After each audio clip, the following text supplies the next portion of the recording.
Stand by to launch FanStream Sports. 3, 2, 1. Let's start. Hello, sports fans. Welcome to FanStream Sports. Nothing but pure sports. This is the JP Show. JP, it is so good to hear you back on the air. Stand by. Now, here's JP. All right, welcome into a Friday edition of the JP Peterson Show. Or is it Thursday? Or is it No, it's not hump day. Wednesday? Feels like Groundhog Day because the Rays lost again, and the bullpen gave up the lead. Not It could just the be any bullpen. day. It's the Groundhog Day version of the JP Peterson Show. Welcome in, kids. As I sat there sipping my IPA last night, my hazy IPA, watching the Rays game at Riveters, saying, what the F just happened? I said, ooh, well, thank you for the content, Brian Baker. I appreciate that. Welcome into the show. You know what we're going to be talking about. The Rays bullpen blows another one, so we'll get into that. All kinds of fun stuff there. And all you folks that want to fire Kevin Cash, line up. Get in line. Starting to get longer, but you're silly. So let's get to it to my man Tim Ham from our FanStream Sports DFW affiliate. What's up, partner?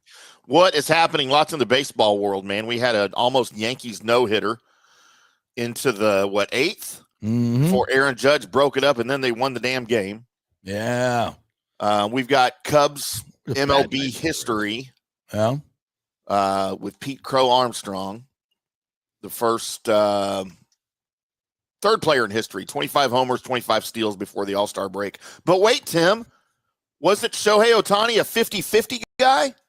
Yeah, he was at the end of the season, but the All-Star break, he only had 26 home runs and 23 stolen bases. Wow. He was not a 20-25 guy. So PCA. See, you don't see these guys coming, you know? no. And you Dude, pair him up with Kyle Tucker, and wow, the Cubs are something else. How about that? Yeah. Just takes, maybe one addition. Ronald Acuna would be nice if you're a Rays fan. It was fun hearing John Smoltz talk about Ronald Acuna and the. Was it not? It sounds like he wasn't so certain they want to let him go. Sounded different to me. Really? I thought, Like he thought they was would? like, I Well- thought when I asked him, he'd say they're not going to trade Acuna, but he's like, they are hungry for starting pitching. They've got nothing in the pipeline. They need starters.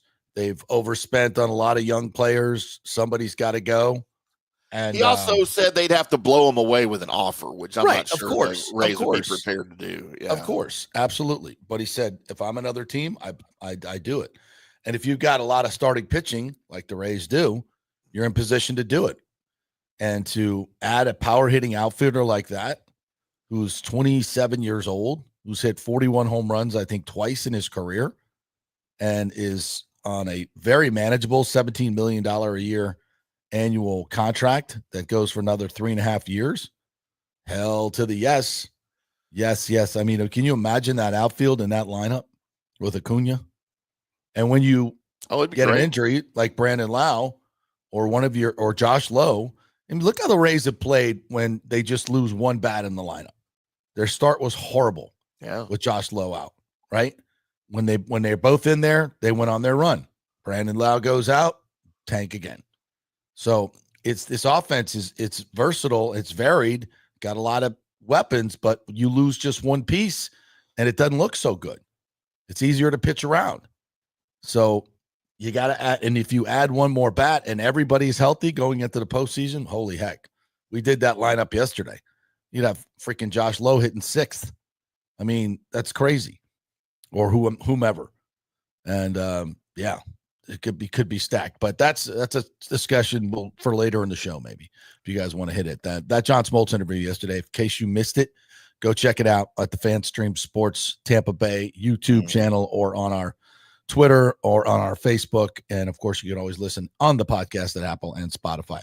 Hey, our good friend Paul Stewart from across the pond will be joining us. Good day, mate. Good day, mate. He's that's not British. But he will be joining us to talk about cricket. No, No, we're he's not. talking about wickets. I feel sick, JP. I Overs. think I need to take a day off. Take a wicket. You got to go take a wicket. You got to drop a wicket. Yeah, Paul and I are already going back and forth on Facebook about it, but it ain't about the Bucs. What's it about? He Scottish Open? He wants to make fun of Penske Racing in the IndyCar series. Oh, okay. Because they're having a horrible year. Didn't that the Red Bull director get fired? Christian Horner was sacked. He was sacked. I love it when they. What you have to say, sacked. Yeah. It was sacked. That's a big deal, right? After 20 years, yeah. That's a Christian huge Horner deal. was the guy in F1. Yeah.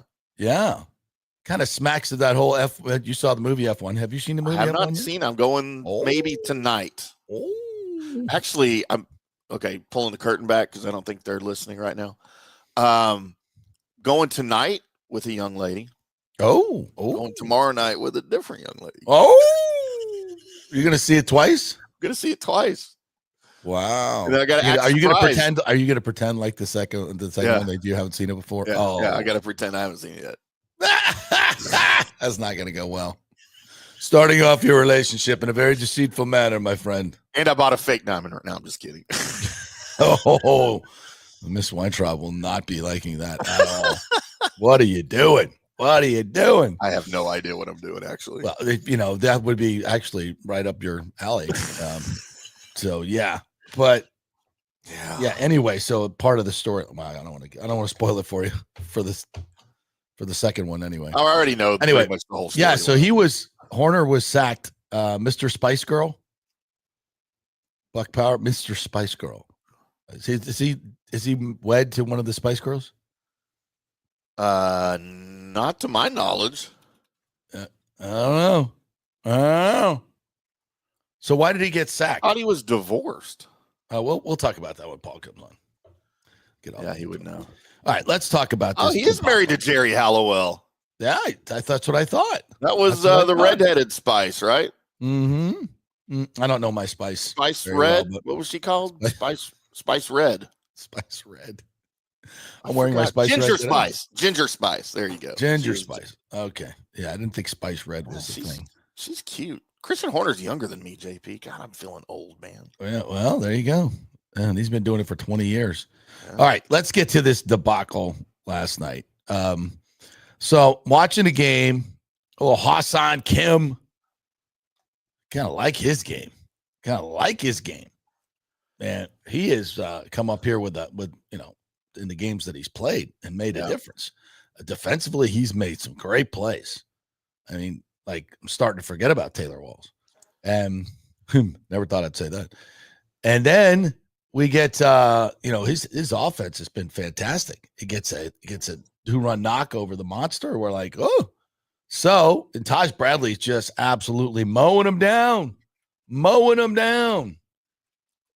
They're up 3-1. He's at 88 pitches. Cash makes the move. Brings in Brian Barker, who we lauded yesterday. We love the trade. Breaking news. The Rays add Brian Baker. Baker. And we get another Baker. Let's LFB. Let's effing bake, right? We're all excited. Look at the numbers. Strikeout specialist doesn't walk anybody.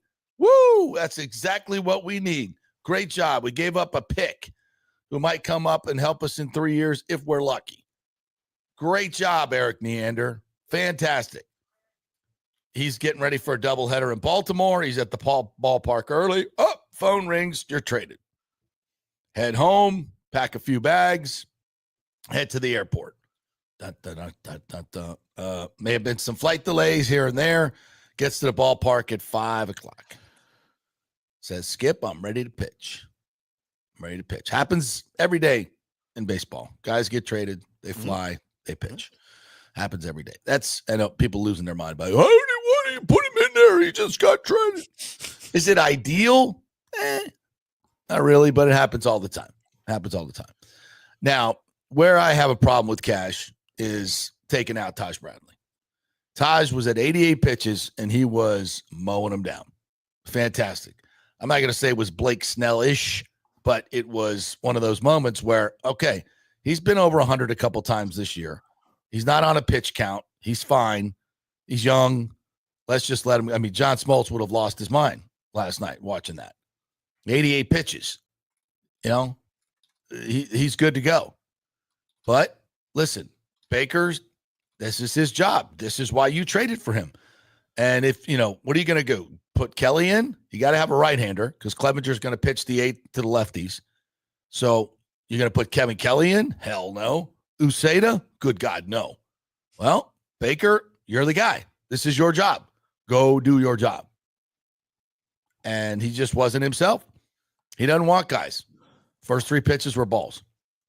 Walks a guy on 5 pitches, walks the next guy on 4 pitches.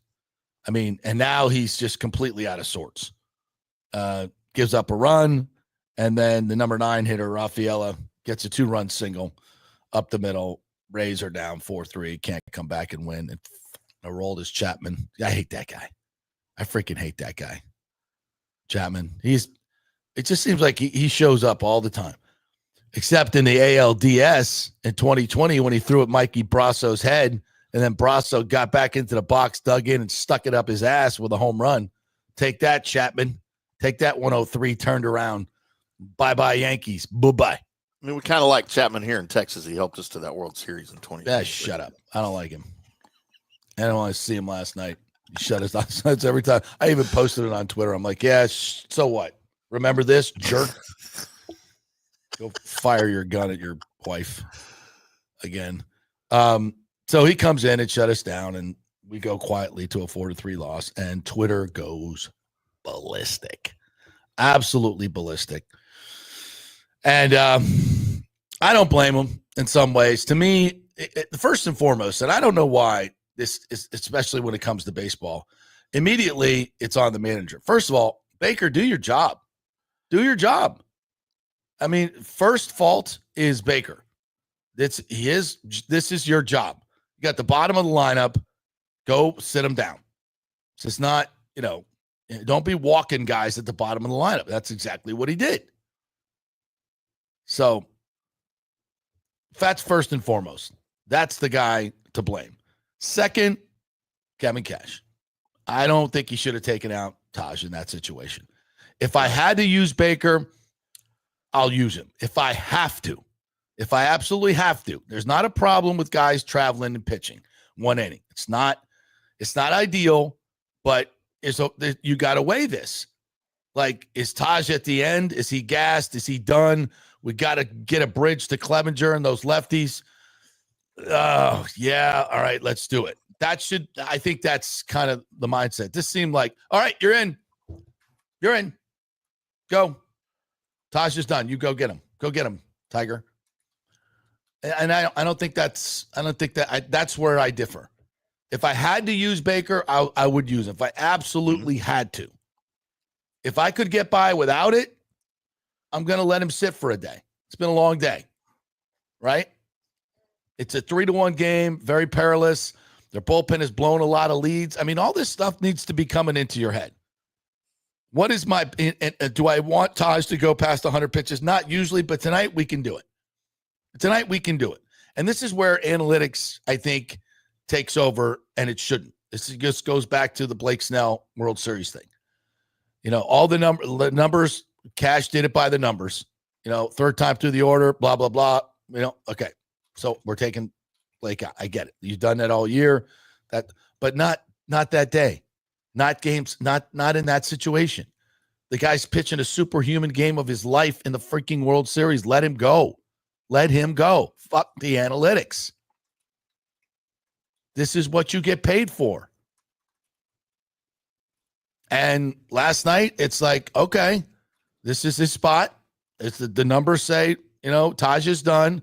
Let's get the fresh arm in there. Guy's a strikeout machine. Doesn't walk anybody. This is the moment for him. That's what the analytics say. It's pretty clear. Yeah, there's Taj's numbers. 6 innings, 2 hits, 1 run, 5 strikeouts, 3 walks. I mean, and he had his good stuff last night. By the way, 88 pitches. Yeah, it's 88 pitches. You mentioned it's not, and he's been, he's typically does come out at 88. That's typically been about when he comes out. But he's pushed to 100, I think, 2 or 3 times this year, over 100. Okay, and I think he's, he hasn't been overused to this point. I mean, define overused. Guys, believe it or not, guys used to pitch 300 innings. now 150 is like a lot. But no. Guys also used to throw 150 pitches a game, and they just don't that too. let them do that anymore. Speaking of John Smoltz. Yeah.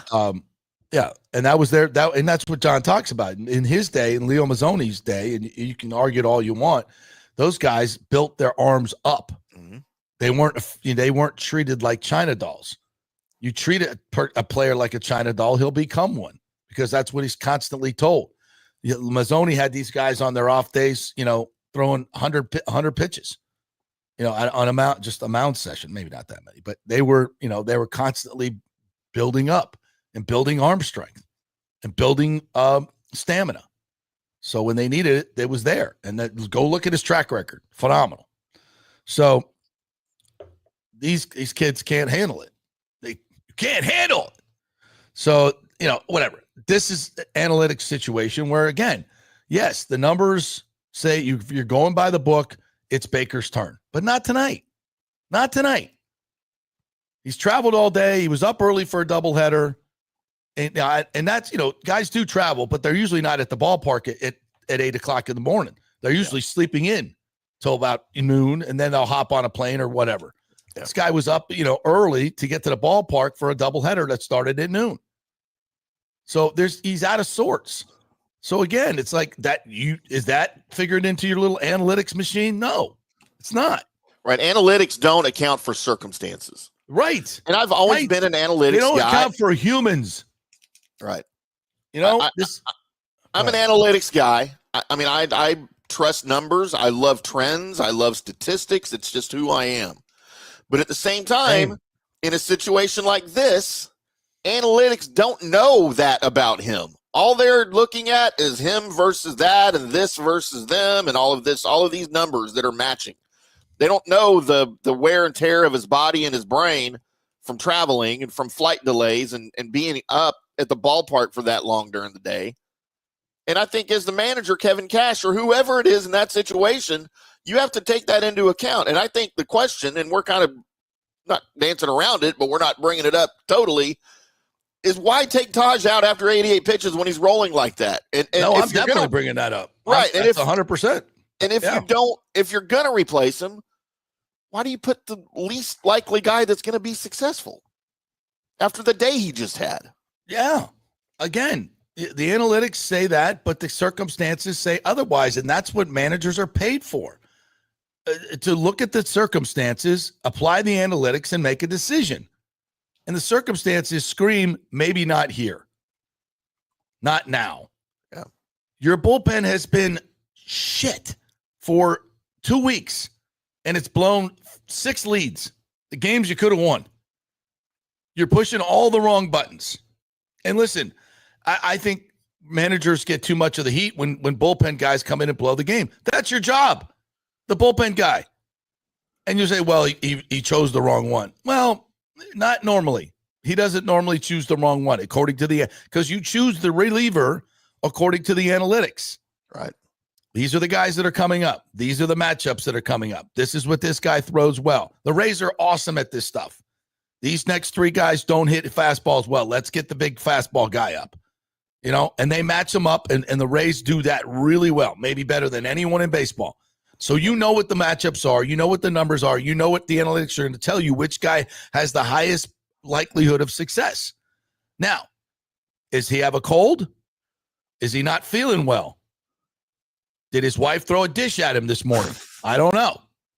But these are all things that the manager needs to know and has to factor into the equation.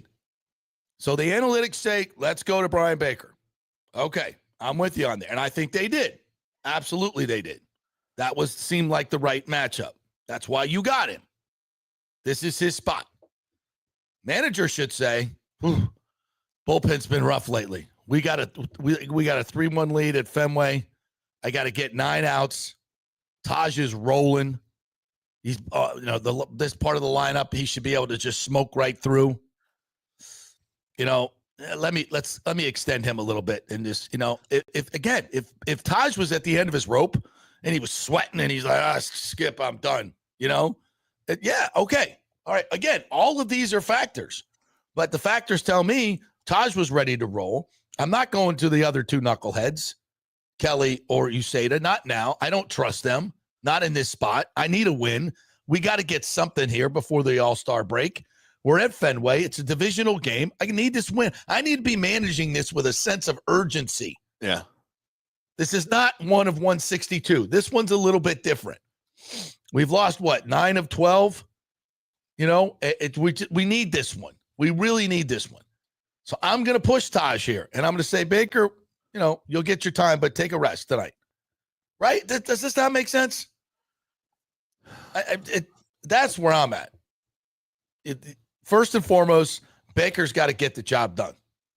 Second, if I'm the manager, I don't put him in that situation. Not that night. Not in that situation. Yeah. So, your thoughts? Well, again, just like the poor kid with the Make-A-Wish Foundation probably made the lineup, he also let them make the decision to put Baker in and pull Taj. So, I don't know. It's inexplicable sometimes. We praise Maybe Kevin Cash. His milk wasn't cold enough when Mom brought him the ding-dongs in his milk. In his basement. Tried to sneak the 2% in on him. He got skim. Yeah. Mom! I'm trying to make a pitch exchange here. I got to text Cash. It's like the great You're putting this 2% shit on me. The great Ron Swanson on Parks and Rec, who once said that he hates two things, liars and skim milk, because skim milk is just water that's lying about being milk. I love Ron Swanson. One of the greatest characters in the history of television. It's so great. But yeah, we praise Kevin Cash. That show, by the way, is highly underrated. Oh, I watched highly underrated. I've seen every episode 1,000 times, I promise, and I can quote every single episode. It's ridiculous. But look, we praise Kevin Cash when they win, when they're doing great, but then when they go on these losing streaks, you start to question everything that he's done. Yeah. And you question his decisions. And that's why the list of the hashtag Fire Kevin Cash Club is growing like exponentially and after situations like this. And I'm not there. Not at all. That's ridiculous. But you still have to question things. Absolutely. And that's what we're doing. And Mike Holcomb brings up another good point. The Baker's last 2 outings have been bad. That's something else you need to put into the mix. Yeah. He's not at his best. Better chance of Taj getting through an inning or this guy. Come on now. Come on. This is not. I don't know. By the way, I don't know if we've discussed this yet, JP. The new name of the I kind of like this one. Chandler Simpson extended his hitting streak to 14 games, the longest by a rookie in Rays history. Yeah, and it took a scoring change to do so. Yeah. And right. Rightly so. Rightly so. It was the right move, yeah. Absolutely. We were asking about the name of our fan group, JP and the Royal Petermans. I kind of like that. The Royal that Petermans. reminds me. We had yesterday, I did not see it at the time. Actually, I think it came after the show. One of your faithful followers on our FanStream Sports Studio text line, JP, was texting in yesterday, and I didn't see it. From the 727, when we were talking about that, he said, I heard an old song on the YMCA just now. New recommended name for consideration, even though JP loves and has already decided. Space Truckers for the names. Come on, Space Truckers. That's a song reference. He likes Truckers. Yeah, it's from the song. It's an old song. It has no reference to this show. And then he started talking about Jay Peterman, because we were talking about the Petermans, of course. Yeah. And don't forget that Jay Peterman fired Elaine because he mistook Kramer for a drug addict. That's right. Remember that? Yes, I do. And so he said the FanStream Sports Show needs a drug testing policy on its Peterman fans. Yeah, if you test negative, you're out. Yeah. we can't be friends. If you have not smoked weed or done other something or tasted a mushroom in your day or done anything at all, we might kick you out. Texter, make sure you give us your name so I know who you are, but he's from the 727, so it's all right. So we got a lot to get to. Your thoughts on Cash's decision last night. We're going to get to all your comments here this morning. We'll get to some Bucs stuff. Our good friend Paul Stewart from buckpower.com across the pond. Good day, Join mate. us next, and we're going to talk some Scottish Open, some British Open, some Bucs, all kinds of cool stuff. So stick around. We are coming to you live from the Jeeves Law Group, home of the world's slowest elevator. And Tim knows what I'm talking about. Yes. JEEVESlawgroup.com. I forgot about that. JEEVESlawgroup.com. It would take, I could do 7 live reads by the time the door shuts. I thought it was broken the first time we. They're local, they are trusted, and they need a new elevator. The Jeeves Law Group.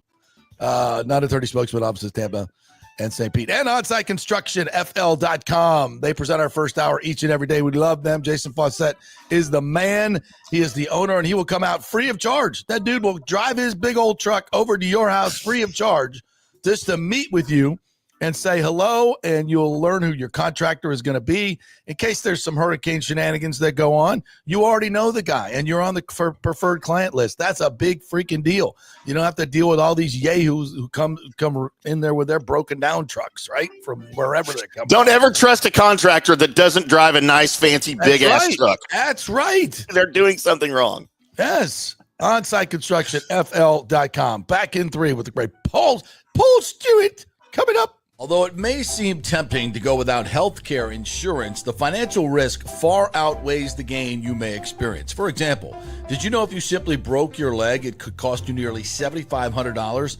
Put on top of that a hospital stay, you could be looking at $10,000 to $15,000. Ensuring that you don't go uncovered is so important, as according to CNBC, high medical bills are the highest contributing factor to why Americans end up taking money out of their retirement savings, or worse, find themselves filing bankruptcy. So go to don'tgouncovered.com or call 800-669-1505. Now, depending on your income, you can get plans for 0 premium. Our experts will guide you through the process effortlessly. They will shop many plans and find the one that's right for you. I called and I have full health coverage through Florida Blue for 0 monthly premium. It's a free call. So why go uncovered? It's a huge risk.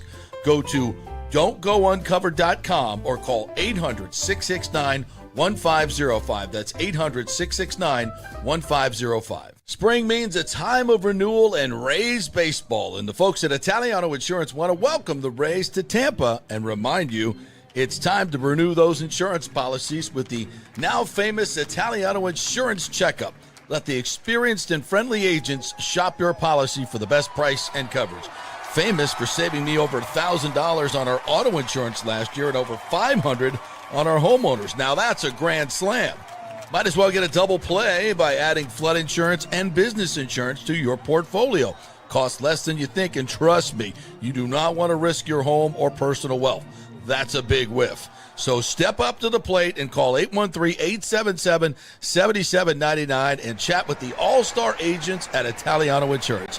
813-877-7799 or go to ItalianoInsurance.com. Go Rays! JP here for Riveters, our new official sports bar and grill of the JP Peterson Show. And just like our show, no BS, no corporate chain feel, just amazing, authentic folks serving great comfort food in a casual atmosphere at unheard of prices. Riveters is located just south of Raymond James and Steinbrenner Field on Dale Mabry, walking distance to the park, so free parking, great place for pregame and postgame.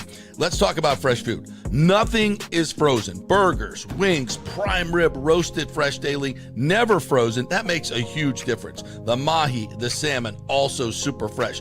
All our sauces are original recipes made in-house. Our Warhawk chili and fully loaded potato soup is made fresh in-house. It's the best food anywhere, served by people who actually care. Riveters on Dale Mabry, just north of 275, just south of where the Bucs and Rays play. We'll see you there. Are you looking to renovate your home, rebuild after the hurricanes, or build your dream home from scratch? Well, let me tell you about my friend Jason Fawcett and Onsite Construction. They have over 1,450 satisfied clients, 25 years of experience, over 500 designs, and a talented team of over 40 construction professionals. They believe building something exceptional begins by truly focusing on all the details, even the smallest ones. We understand that construction can be a daunting process, and we're here to make it as smooth and stress-free as possible. Quality is non-negotiable at On-Site Construction. We use the finest materials, employ the most skilled tradespeople, and adhere to the highest industry standards to deliver a product we're proud of and that you're going to love. Our project management is meticulous with a focus on completing projects on time and on budget. Your happiness is our primary driver. So give us a call at 813-579-5789 or check out our incredible website at onsiteconstructionfl.com. Are you having legal issues with a business partner or other legal business issues? The attorneys at Walters, Levine & DeGrave can help. Call 800-616-0384 for a free consultation. At Walters, Levine & DeGrave, we've redefined what a law firm can be with top-tier attorneys, personal service, and 26 years of success. From business law to civil litigation, we deliver smart, client-focused solutions. Walters, Levine & DeGrave recently won a $6.4 million jury verdict from a large real estate developer, and they can win for you too. Walters, Levine & DeGrave. Let's solve it together. Not attorney spokesman. For a free consultation, call 800-616-0384 or go to walterslevine.com. Offices Tampa, Sarasota. Let's go. Right now, back to the show on FanStream Sports. All right, welcome back to the JP Peterson Show, brought to you by the great folks at Riveters. I was there last night for their debuting of their microbrews. Chatted with Chris, the brewer there. The hazy IPA is fabulous. You know, I like IPAs. Highlight can get a little hoppy at times. I mean, yeah, hoppy. But so this one is less hoppy, still got the pop, 6.8 alcohol, and it's smooth, brother. It is smooth. So absolutely loved it. And they have the sour is really good. They've got a seltzer that they debuted last night, a light beer that is really crisp and cold. Go try the new microbrews at Riveters. Absolutely awesome. They've got them on special for happy hour all week long. Tell them JP sent you, and if you're into IPAs, it is a must. I love IPAs, man. I hope they bottle this stuff up. You know, I got one of those growlers. I'm going to get that filled up and take it on over there. So head on over to Riveters and check out their new microbrew IPAs. I love a good IPA, and I love a good Hefeweizen. Yeah. No, I had downed about they had some free wings last night too. Of course, all you did. over them things. Whoa, Lucky I'm JP. like, wait, free wings? Brag. Yeah, love Brag. Riveters. All right, let's welcome in our good friend from across the pond, longtime Buck historian, a NFL Network broadcaster, longtime NFL British correspondent, the great Paul Stewart, who sometimes sounds like the Madam Queen. What's up, brother? He's mad at me. Look at him. You need to work on your accent. You really do. I mean, heaven forbid you're stereotyping us British. I mean, that could never happen, could it, JP? No. Unless, you know, I'm not going to go into the full story, but, you know, I have a certain Brit that's on my shit list right now. So I'm not going to. You're going to have to redeem the country here today. Right now, I'll try my best. I'm here. List. I'm watching. You know, golf is coming over here. We're coming to the Open, the greatest event on the golfing calendar.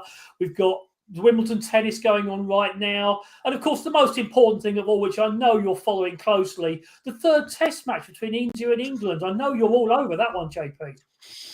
India and England Test match. Like, what if it's such a big deal? Why do they call it a test?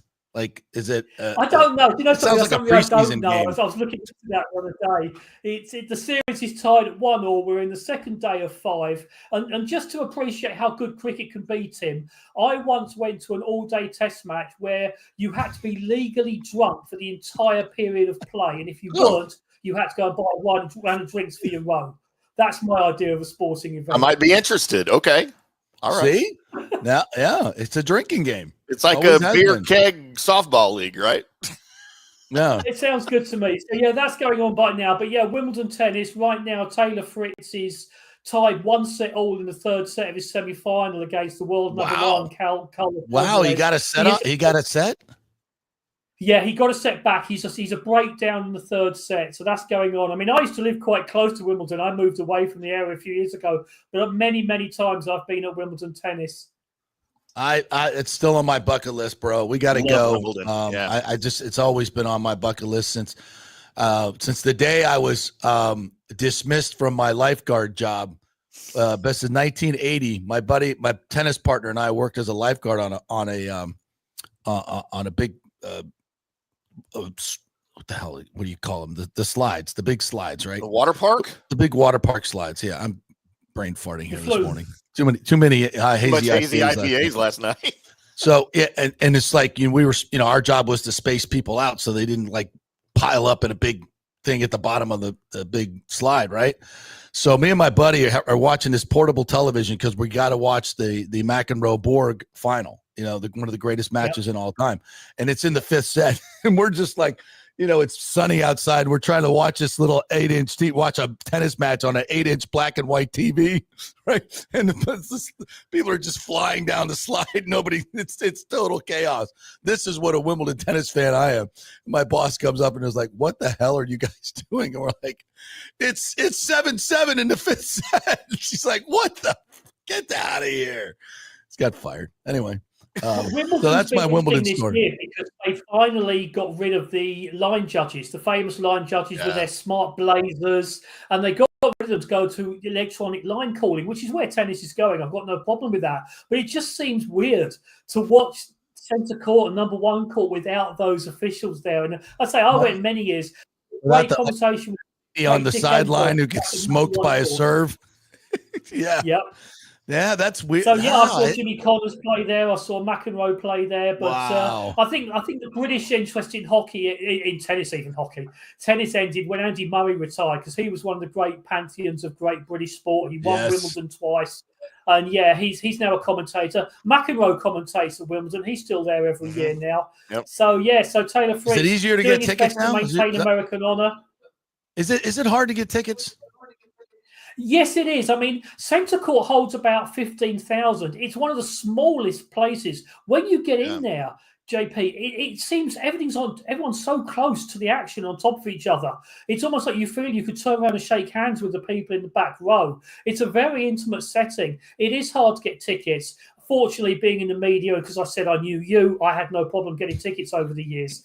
So, it is one of those great things to do. But as I said, it's one of those great British sporting events. You know how we love our tradition and history? Wimbledon tennis is one of those things. Yeah. Yeah, that's a must. I got to get there at some point in my life. Sit out there and have some pims and strawberries on the lawn. Be lovely.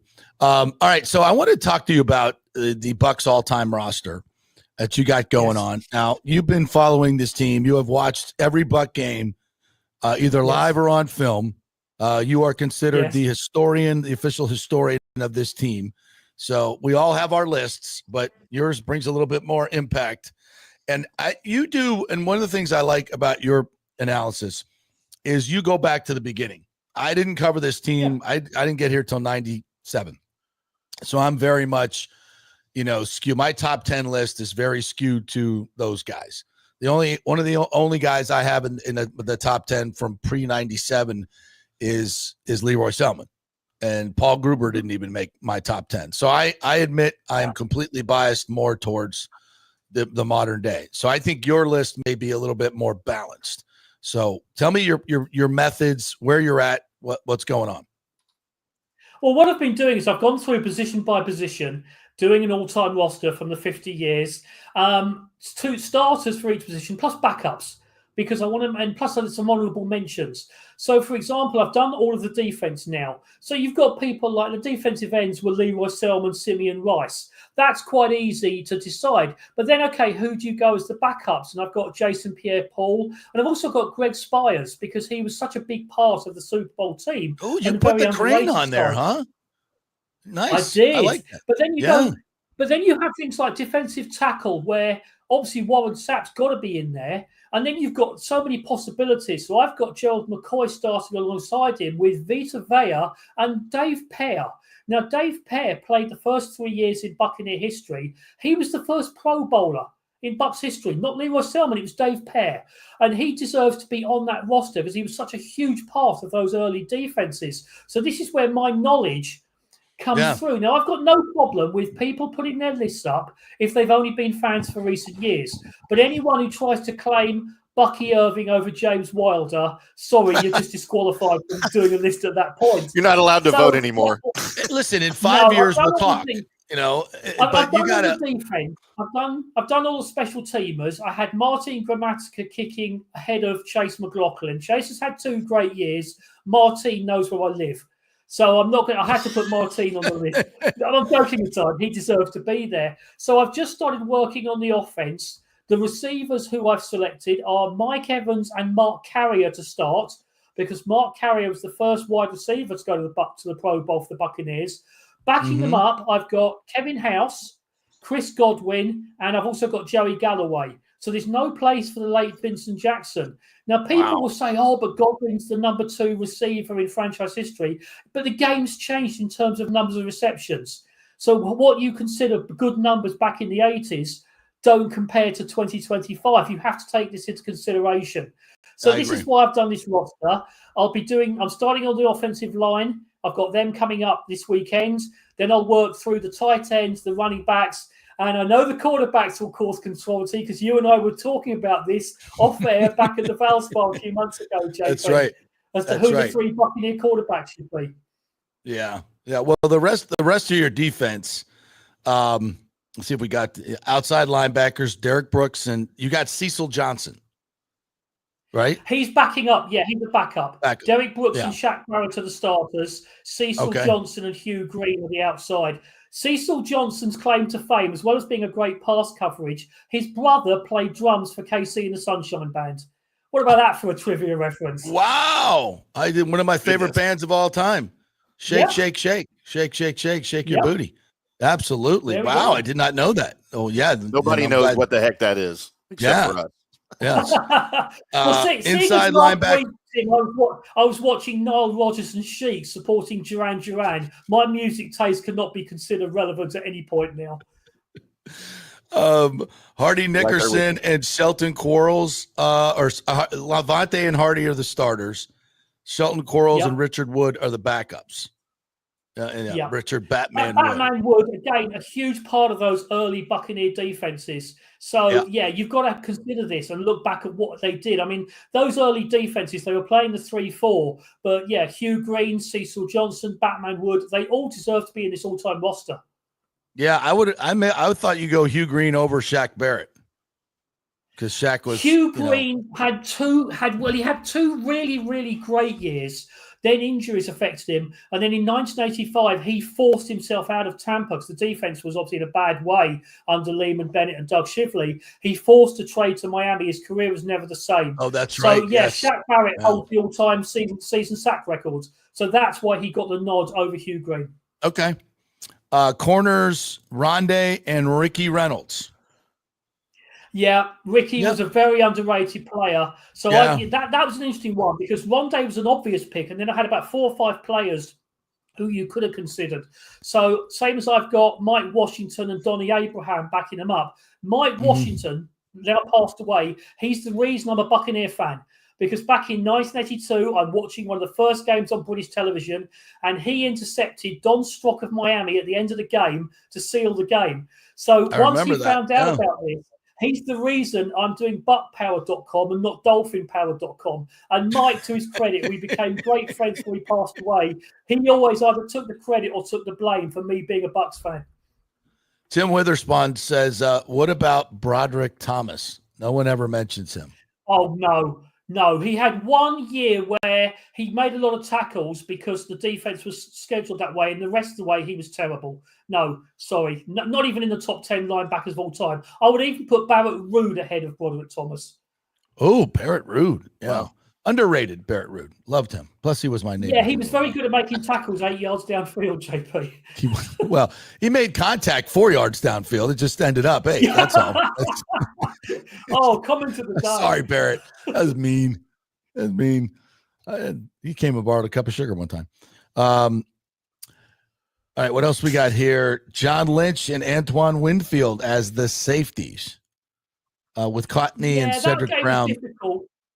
Lynch had to be in. Now, Mark Cotney and Cedric Brown played alongside each other in for the first 8-9 years in Bucs history. They were the two safeties. They alternated. Cedric was more of a free safety. Mark Cotney, known as Captain Crunch, still lives in the Tampa area. I've got a signed picture of his up on my wall behind me. They both deserve to be in that roster. But Winfield has had enough good years to earn the starting role, and it would have been very hard to separate Cotney and Brown. So having them as the backups is a fair spot. Yeah, and I think, Antoine, and there has to be a bit of a obviously Antoine already has a great resume, but it'll get better, hopefully, if he stays. I still hope so. Yeah. So the punter, man, you had Mark Royals as the second punter to Josh Bidwell. Bidwell's the only Bucs. Did he write you a nasty note when he saw this? He wrote the worst book I've ever read about the Buccaneers. Please don't ever waste your time reading it. Which one? Who did? Bidwell wrote a book about his life. It's just bad. It's bad. It's as bad as my putting from short range, JP. That's bad. Well, especially when you intend to miss and let me win. Michael Spurlock has to be the kicker. I'm wearing today, by the way. Have you noticed what shirt I've got on today? The shirt. Oh, yes. You got your Palmacia shirt on. Very nice. Yeah. Very nice. It didn't even come from the 50% rack. Bastard. That was the deal. Michael Spurlock has got to be the kick returner just because he was the guy that broke the curse. Carl the Truth Williams. Yeah, but it's funny because Carl Williams starting, but again, I have to pick two here because you have to have Vernon Turner on the roster because he had the first punt return for a touchdown. And by the way, Vernon Turner's book is very worth reading, and I've reviewed that on my site. So yeah, you have Carl Williams because he had 5 touchdowns, and Vernon Turner goes as well. Same as you have to have Clifton Smith on the roster because he's the only Buck to have had a punt and a kick return in the same season. So, we waited all those years for a kick return touchdown. We had 4 in 4 years. It's now been 15 years since the last one. The curse is back. The curse is back. Well, I think Tez Johnson's going to break that. I like the sound of that. I'll be there. I'll be there for 3 games this year. Hopefully it can happen in the game I'll be there for. Oh, nice. The old Jim Obradovich made the team as a special teamers behind the great Jeff Gooch. Jim, I have no idea who Jim Obradovich is. Yeah, I look really back at tackle. Now, this is interesting because special teams tackles will never be as high now because we've cut special teams out of the game. So Jeff Gooch leads the team all time with 100 special teams tackles. That'll never get close. So the likes of Kenny Gant would have been close because of his famous sharp dodge. Mark Whitty was a tight end for 3 years, backing up in the 80s. He had a ton of tackles. But Jim Obradovich was a really big part of those special teams in the early years. Same as tough Tony Davis, who was a great special teamer, but he was out for Buck for 3 years. So again, I've tried to recognise all the positions. And again, most Buccaneer fans are not going to know Jeff Gooch or Jim Obradovich. So it's a good way to recognise the name in this list. God, your knowledge of this team is Isn't it crazy? It's bananas. Scary, and I'm doing it from 4,000 miles away. I know. It's crazy. And post happy hour too. Or is it happy hour there now? Yeah, probably. It's coming up on 4 o'clock. It'll be golf hour. I'm going to play golf in a couple of hours. I played last night, came second in a team competition last night. So hey, I'm on. What time do you tee off? What time do you tee off? We teed off last night about 5:30. We played a 14-hole competition. So I've got to give credit to my 2 playing partners who did all the work. I was just there holding the scorecard. But yeah, we'll be still playing till 9:30, 10 o'clock tonight. Yeah. What time does it get dark? About 9:30, 10 o'clock. 10 o'clock. And then you go to the bar. Up in Scotland right now, where they're playing the Renaissance, the Scottish Open, you could still be playing at 11 o'clock tonight because of the difference, because it's so far north of the equator, Wow. It's crazy, man. I love the way you say that. Yeah. The Renaissance. I would say Renaissance Club. It's the Renaissance. Renaissance. If we want to switch to golf, this is where they're holding the Scottish Open, and it's a links course, but it's a very different one to the one we're going to see at Port Rush next week. It's a more wide open links. So players are smashing the ball. It's very hard running conditions. They're hitting the ball 350, 370 yards, and it's running a mile. So next week at Port Rush is a lot tighter, a lot more fairway bunkers. So what you see in terms of scoring this week right now, and the legendary American Chris Gotterup is leading. I'm sure you've all had him on your bingo card. Of course. Next week at Port Rush will be a totally different game. Jake Knapp. He shot 64. Yeah, someone who Tim might have predicted. Daniel Brown shot a 66 today. Nice shout out there for your prediction, Tim. How about that? Yeah.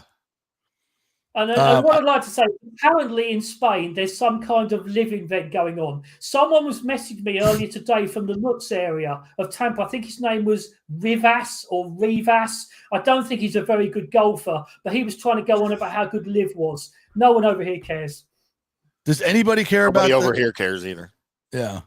No, seriously. I mean, I know, joking aside, TJ Reeves is a big fan of live. I've got no problem with that. But Is he really? Here, No one here cares. He has never told me that. And the attitude about the live golfers is most British people think, okay, you want to go and play on that tour, clear off and play there. We don't want you in the majors either. Unfortunately, they let them in and we'll have to see how that goes. But yeah, no one cares. And they've got all the A-holes from European golf. Tyrrell Hatton, Sergio Garcia, Ian Poulter. And I've had run-ins with all three those of are them. three of the biggest A-holes in golf right there, too. Oh, Yes. yeah. They'd have to have me in there if they want a full set done. Sergio Garcia might be at the top, by the way. Oh, God, I can't stand that. played I've had a Renaissance. run in with Poulter at the Valspar, so yeah, I know Yeah. you know that story, which you can't really tell on air, but I had a major run in with Poulter there a few years back. So I played the Renaissance Club and I played Port Rush. So I'm just name dropping now. Why are you playing in the Nice. Opens then? Right. Why? Because Open, they you only can go just- qualify. They don't allow drinking while playing. Just go So I'm qualify.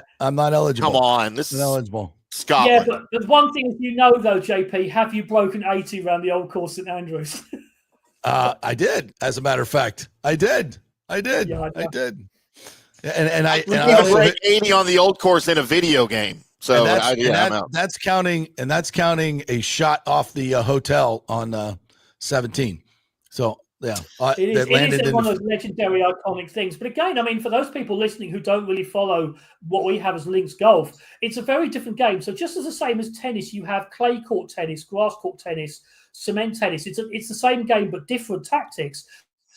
Golf is far faster running. The greens can't be as quick because the wind can blow the ball around, so you don't have the greens so fast. But when we talk about bunkers, whoa, are we talking about bunkers? You go in one of those, you come back 2 days later and you're still trying to get out. They are real penalties. So this is what you'll see next week when you watch the golf from Royal Port Rush, and it's only the third time the Open's ever been back there. Shane Lowry won there in 2019. Now, of course, Rory's been the hometown hero and the favourite. He's got the Grand Slam now, but it's a very different type of golf to what you normally watch on the PGA Tour. But that's what makes it great and special. It's a real test of abilities. Yeah. well, but Port Rush isn't as kind of I think it's a little different, wouldn't you say, in terms of It is. It's a lot narrower. It winds its you way can't through. yeah. Yeah, there's big hills, and hummocks, and there's a really good Golf Digest YouTube video the other day where they review all of the holes and they go through and they show you how you realize, whoa, this is difficult. There's a par 3 called Calamity. That really says it all of what could happen there. And you just look at these things, how on earth they find the fairway? How do they find the green? And then you think if the wind starts blowing, and for them, a windless day is 20 miles an hour. That's nothing. So, I mean, as I say, JP, you know what the wind's like when a links course can blow. Right now at Renaissance, it's not blowing. The scores are fantastic, which is why nearly everybody's under par. Rory was on fire today. So next week at Port Rush will be a totally different game. And I'm sure we can talk again next week about how it's going. Yes, absolutely. I'm looking forward to it. There, you stand on the tees at Royal Port Rush and you look out and you're like, where's the fairway? I don't see it. Because you got to hit over the heather and all the other stuff into a valley that you can't see from the tee. And the caddy will say, all right. Post. Yeah, there'll be a marker post up there. Yeah. Yeah, it's crazy. It's a whole different deal of golf, and you be very, very creative. You got to be creative. And this is an argument I had with Tim. He believes, that the Open Championship should be out of the majors. Yeah, and he's out of his mind. Sorry, Paul, it doesn't belong. And I say that's why the Grand Slam is so interesting, because just like tennis, you got to win on all the surfaces to be able to call yourself a Grand Slam champion. Are they going to play on clay now? Like we can have clay, concrete, and grass in golf's majors. Is that what you're saying? And with golf, it's links golf. And then the PGA rotates to different types of courses that test you in different ways. The Masters obviously is the Masters, And the U.S. Open, very much like the PGA, will rotate and test you, the hardest test of golf, right? PGA may be the best field. So I think they all serve a different and real purpose of testing your games in different ways. And if you take the British Open, as we used to call it, the Open Championship out, then I think you're missing something. So, I mean, over here it's the British Just Open. to say, Come on. Tim, just going back to your main sport of IndyCar, because it's a real championship of street circuits and road circuits. And to be the champion, you've got to be good at all three, which is why Palou winning Indy this year, he's got that off his bucket list and he's won all of them. Newgarden's the best driver on ovals. Everyone accepts that. Dixon's the master of all of them. So to call yourself an IndyCar champion, you've got to win at all aspects. And to call yourself a champion golfer and to win the Grand Slam, you've got to win on all the different surfaces. Same as a true champion of tennis has got to win on all four surfaces, which is why it took Ivan Lendl so long to try and do well at Wimbledon, because he couldn't play grass court tennis. Right. Yeah. And I don't disagree with that. I just don't think you have to go to another continent to play on all the surfaces. You can do it here. Yeah, we do have links courses. We have links courses here. We invented the game. You just copied us. Well, you know what? The Canadians invented hockey. We made it better. All right? That's all I'm saying. Especially in Florida. Especially in Florida. Damn right. I'm Canadian, so I can say that. Some of the pucks behind me and throw them at you now for that, Tim. Yeah. So what if this sacking of Ginger Spice husband? Christian Ginger Spice. Christian Ginger Spice. To bring you the main story is Red Bull have been a Formula One team for around 20 years, and Christian Horner has been a team manager. Now, Red Bull won multiple championships with Sebastian Vettel. They've then won multiple championships with with Verstappen as their driver. But anyone who's watched the Netflix series Drive to Succeed will know that Christian Horner is so far up his own backside, he could smell his own intestines. He is the most arrogant person in all of sports. It's always down to him. It's never the drivers. It's never Adrian Newey, the designer. It's all down to Christian Horner. Well, unfortunately, there's been a bit of a power struggle at Red Bull, owned by the drinks manufacturing company. Horner lost his main backer on the board, and there was also some stories about some inappropriate text sent to another woman. Why you'd be doing that when you're married to one of the Spice Girls, I don't know, but that's down to him. What are we doing? And he found himself sacked this week. So yeah, and the general consensus around Formula One is, oh, that's a shame. Let's go and have a party. So yeah, Christian Horner sacked. It'll be a great episode of Drive to Succeed next year. That's all I know. Wow. Well, and Christian Horner pretty much made Red Bull Racing what it was, because that team existed before it was Red Bull, but it was Jackie Stewart's team. And then he sold it. Yeah, it's had various incarnations, but yes, right, he was the general manager. But he yeah, sold Horner it to Ford. They so became Jaguar Racing. And then Red Bull bought him out, and they hired Christian Horner, and he's been there literally ever since. They started with David Coulthard and Christian Klein way back in the day. And Christian Horner made this team what it is. Like that, it's because of Christian Horner. And for them to just cast him aside like that, I don't know all the details, but it is jarring. No, I think it's a case of he was taking too much credit for what was going on, Tim. And the last 10, yes, he rebuilt the team, but the way he's been going on, it's almost as if he was everything to do with it. It was, it would be like a certain Buccaneer defender claiming he was the reason they were successful all through the 90s, or someone like Anthony Sorelli, and I'm not picking on Sorelli. Sorelli going the Lightning only win because of me. Well, no, it's a whole team event. It's a whole team structure. So Horner has been taking way too much credit for his success. So this is why believe me, no one in Formula One is shedding any tears over it at all. And it'll be interesting to see where he turns up. I'm sure another team will sign him. Well, if you're an arrogant ass and you're taking all the credit and you're rich and you're married to Ginger Spice, and you get sacked, it's a good day for all. JP, I have a football equivalent of Christian Horner in the NFL. Buddy Ryan and the Bears in '85. Definitely. Yeah. That's a very good analogy. I'm just trying to think of a Buccaneer head coach who was really arrogant who got sacked, but we're not allowed to ever mention his name on the show, are we, JP? I don't know. I have no idea who you're talking about. No idea. He came between Raheem Morris and Lovie Smith, but we'll never say his name. Doesn't ring a bell. All right. Let's just say his picture is not on my wall. Yeah. Mine either. All right. Paul, great stuff as always. Buckpower.com is the website. How else can they get some of your content? That's it, right? That's it. Just do buckpower.com. I've come off social media now. Just catch me on the website.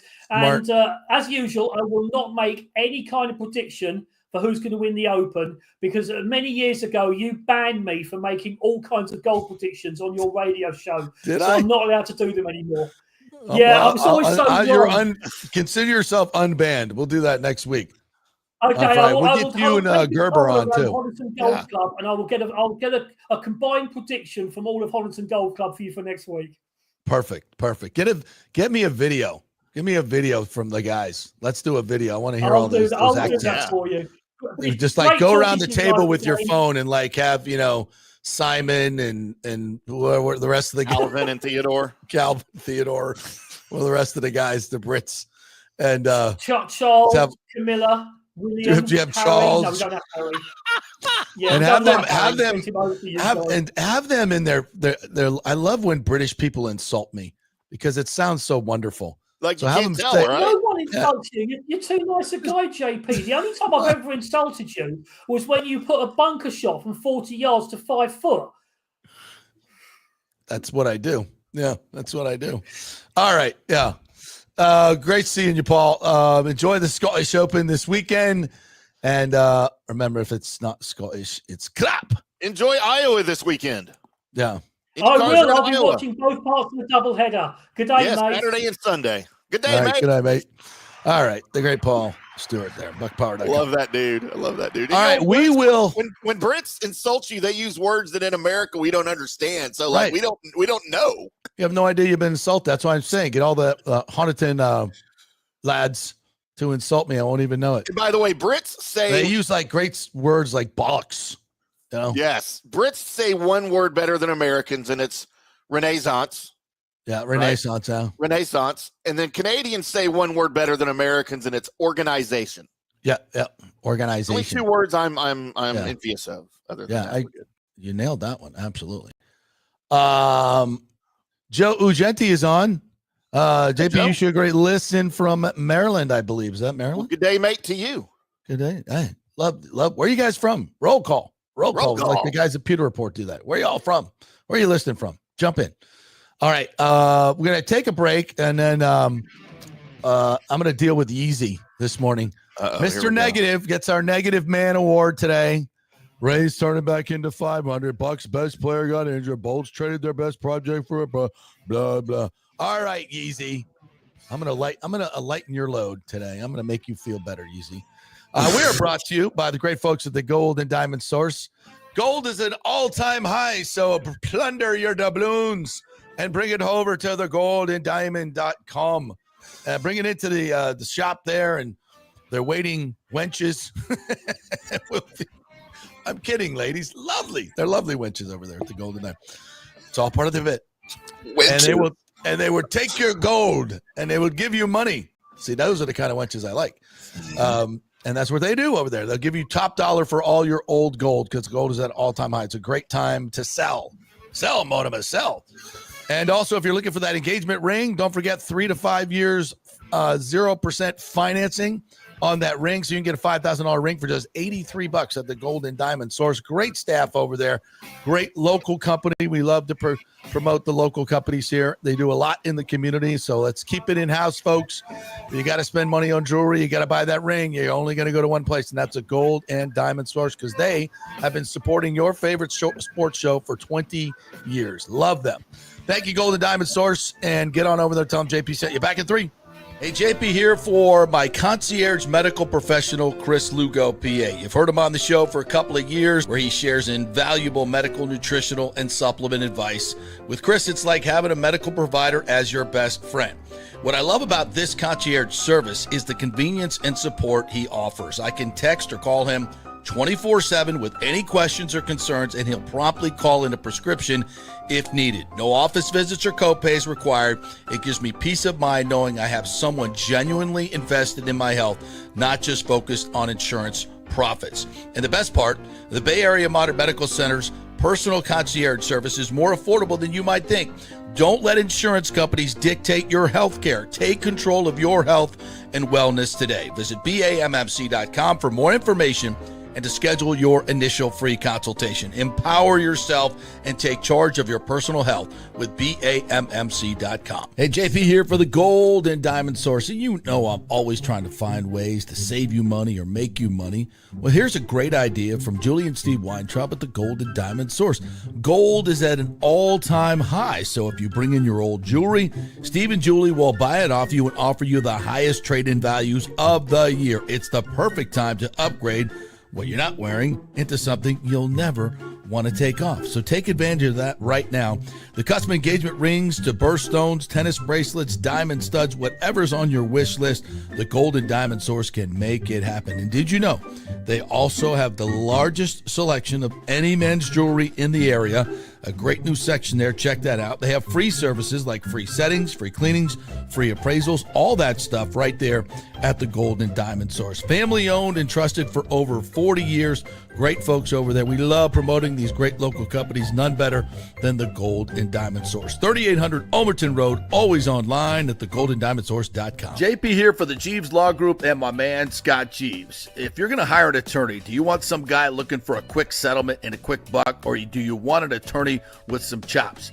Scott is a board-certified civil trial lawyer and a certified circuit court mediator. Been practicing in the Tampa Bay area for over 30 years. He is a peer-reviewed AV preeminent rated civil trial lawyer. They just don't hand out those classifications. He's been the lead class action counsel on many complex consumer protection cases and has handled hundreds of serious personal injury cases. He's dedicated his career to protecting injured victims and is committed to vigorously representing you. We're local, we're trusted, and we get results. Personal injury and personal attention. Call for a free case evaluation. That's 888-9-JEEVES. That's 888-9-JEEVES. The Jeeves Law Group. Summer is coming. Do not get caught with your unit unprepared. Your AC unit, of course. The awesome folks at Third Generation Plumbing and AC have a special going on right now. You get a free 1-year maintenance package with any purchase of a new unit. They have special 60-month financing as well, so you don't need a huge chunk up front. Third Generation has an impeccable reputation built over 30 years of doing business. They do plumbing, AC, mechanical work, anything you need around the house. They are trusted folks. Go to the website and read the 5-star reviews. Deidre said, great company that always arrives timely. We have used them for our AC both in home and business and have been very happy. The staff is knowledgeable and professional. I would recommend Third Generation again and again. So give Third Generation a call at 813-961-8024 or go to thirdgenerationplumbing.com. Ciao, Paolo Tini here, owner of Caffè Paradiso, voted number 3 People's Choice Award on Open Table. I want to thank all our loyal family of customers that have been enjoying our great traditional Italian dishes we make from scratch every day. It's a great family story we're proud of. Our family moved from Rimini, Italy in 1984. My dad, Caesar, started Donatello, and that's where I got the start in the restaurant business. I started Caffè Paradiso on South McDill in 1995, and we've been there ever since. From our traditional ossobuco, a veal slow roast for 4 hours, to our daily fresh catch, the Gruppo Paradiso, with a piccata sauce and lobster claw meat, homemade pasta like lasagna, farfalle salchicha, which is a bow tie pasta homemade with fresh sausage. Hold on a minute, JP's favorite. I love it. So come and have a glass of wine with me on South McDill. Get a reservation on Open Table and see all our 5-star reviews. Ciao, see you soon at Paradiso. Let's go. Right now, back to the show on FanStream Sports. All right, welcome back to the JP Peterson Show, brought to you by the great folks at Third Generation Plumbing and On-Site Construction. Hurricane season is here, but it's been kind of quiet, thank God.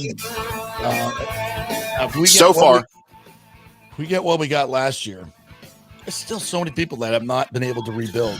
That's crazy. They issue like 1 permit a week in St. Petersburg with their 7 inspectors that they have. They need to work on that.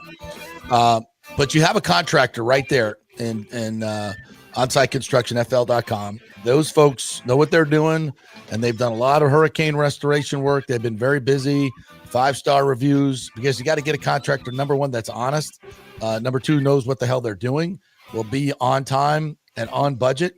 This is not for the faint of heart, folks, and it's very important. It's your home, right? So get that free consultation, and they'll come out to you and look at your house and say, this, you could do this, you could do that. If you're thinking of adding on, here's what we could do.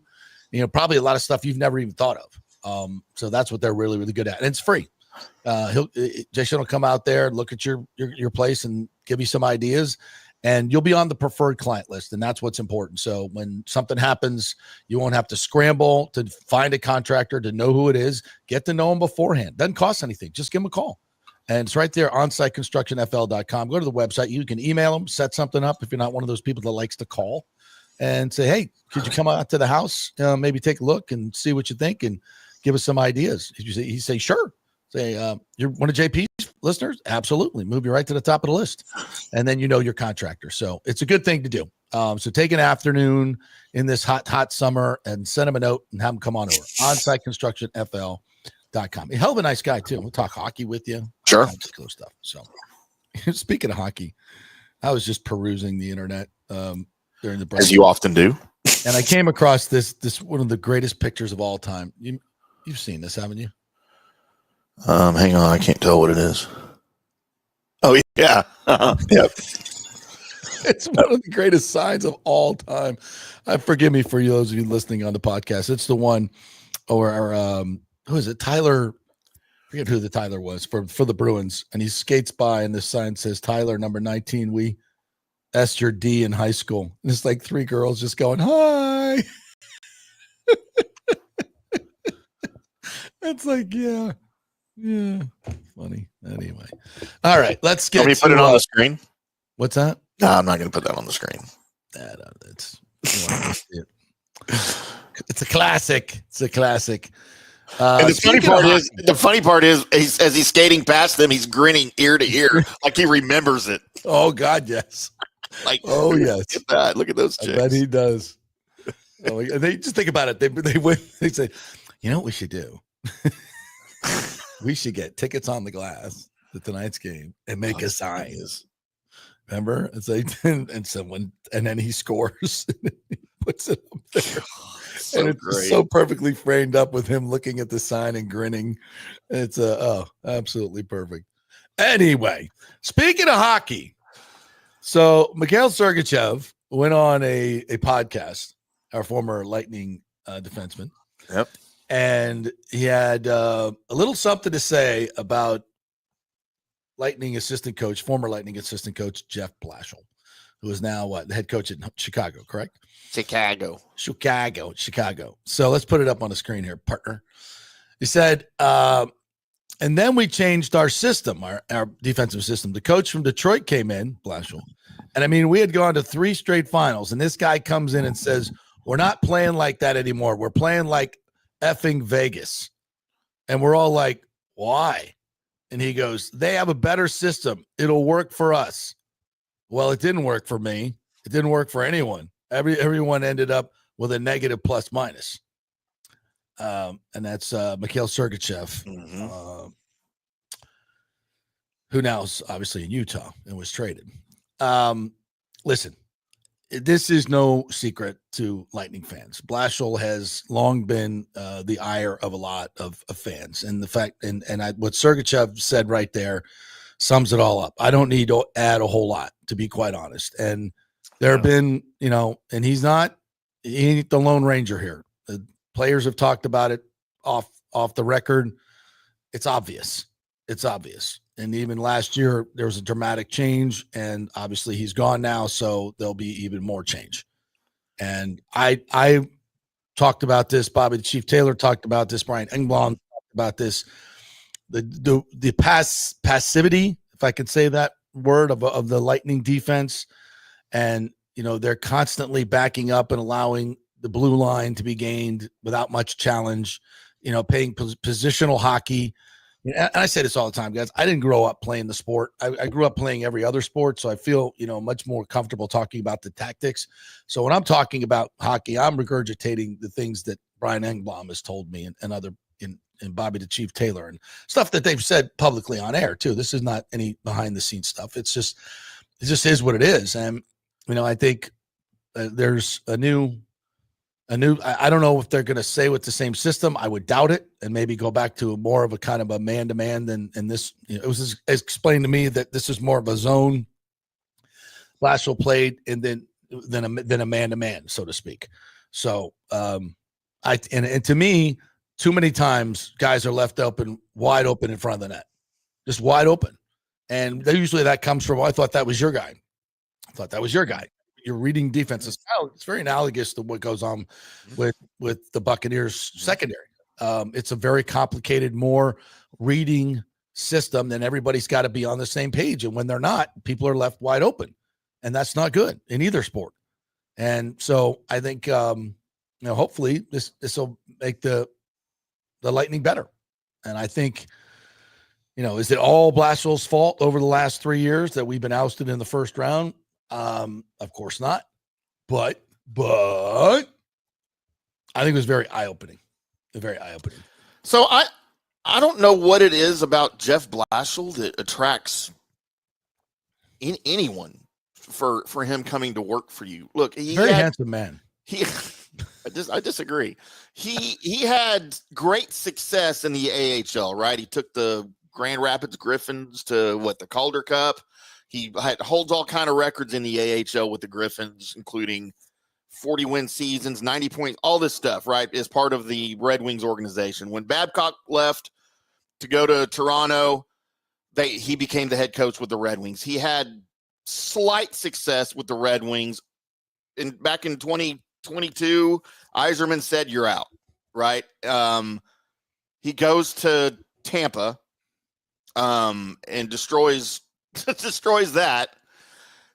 For some reason, why are the Chicago Blackhawks so interested in Blashill? Like, that is beyond me. I have no idea what it is that makes him appealing to an organization. Well, Chicago's in America. Organization. Still sounded better. Based on his, I guess, NHL history. He has no success in the NHL. He's not a great defensive coach. And for some reason, Chicago wanted him as their head guy. Just 2 months ago they hired him. So I don't understand. Does he have pictures of somebody that I've never understood that? Well, I tell you what, of him. NHL is a retread league, is it not? Hell, Paul Maurice is a retread. How many places has he coached, right? Yeah. And now he's the genius. And he'll probably be fired in 2 years. It's crazy. Yeah. Like the only guy that has any tenure in the damn league is Coop, and he ain't leaving. More than any other league. Maybe Major League Baseball. It's also a retread league a lot of times, but yeah. Because there's so much opportunity out there. Hockey for sure. Yep. Yeah. So once you get in, you're kind of, on the list. Oh, he's done it before. Yeah. It's very uninspired. Thing, though. Yeah. There ain't a lot of people in Tampa losing sleep over that. No. And that's a brighter day. So, yeah, I don't think that shocked anybody, but coming from Sergachev, I think it was very, very eye-opening. Your thoughts out there, people. All right, let's get to some of the comments here this morning. Ice Cube Jones, first time I've seen you in here, and I love that name. Ice Cube Good Jones, day, PGF. Woo! No more trades with the Orioles. So, what do you think about JP and the Royal Petermans? Was that Ric Flair? Did he crap his pants on? The Royal Petermans. To me, the Petermans thing is a large nod to the great Chris Thomas, and that carries a lot of weight with me, and I would think the listeners as well, since he's the greatest sports talk host in the history of Tampa Bay. And I'm still trying to ride on his coattails. At what point do you overtake him as the greatest sports talk person? Well, that is not for me to say, ever. But I don't think I ever will. Just being honest, this dude was one of one. That's the JP and the Royal Peterman sounds like a magic show in Vegas, with or without tigers. kind of does. We can do better. I mean, you Maybe guys are here this time. It also kind of sounds like a minor league hockey team. The Royal Petermans. Yeah. Let's see what's up with the Petermans today. I think it's Clearwater Royal Petermans. Yeah, I think it could be the Clearwater Petermans. It could be the Royal Petermans. You could be the South Tampa Petermans. You could be the Maryland Petermans. You could be the Australian Petermans with an accent. Robert Williams says not unusual for the Rays to put the new guy in or not pull them. Fauché debut was worse. He's right. Like, this is not the first time Cash has done this. Guys come in, they're thrown right into the fire. Right into the fire. But this one was a little different. I think this was a little different. Though. Yes. A little. And, and some other quotes from Topkins' article in the Times. As the Catch was asked about the impact of the hectic day, if that was a factor in Baker's struggle, Cash said, I don't know about that. I think it was just more uncharacteristic than anything. I mean, no, I don't think it's that. So that tells you right there, he didn't even consider it. Weird. Yeah. Weird.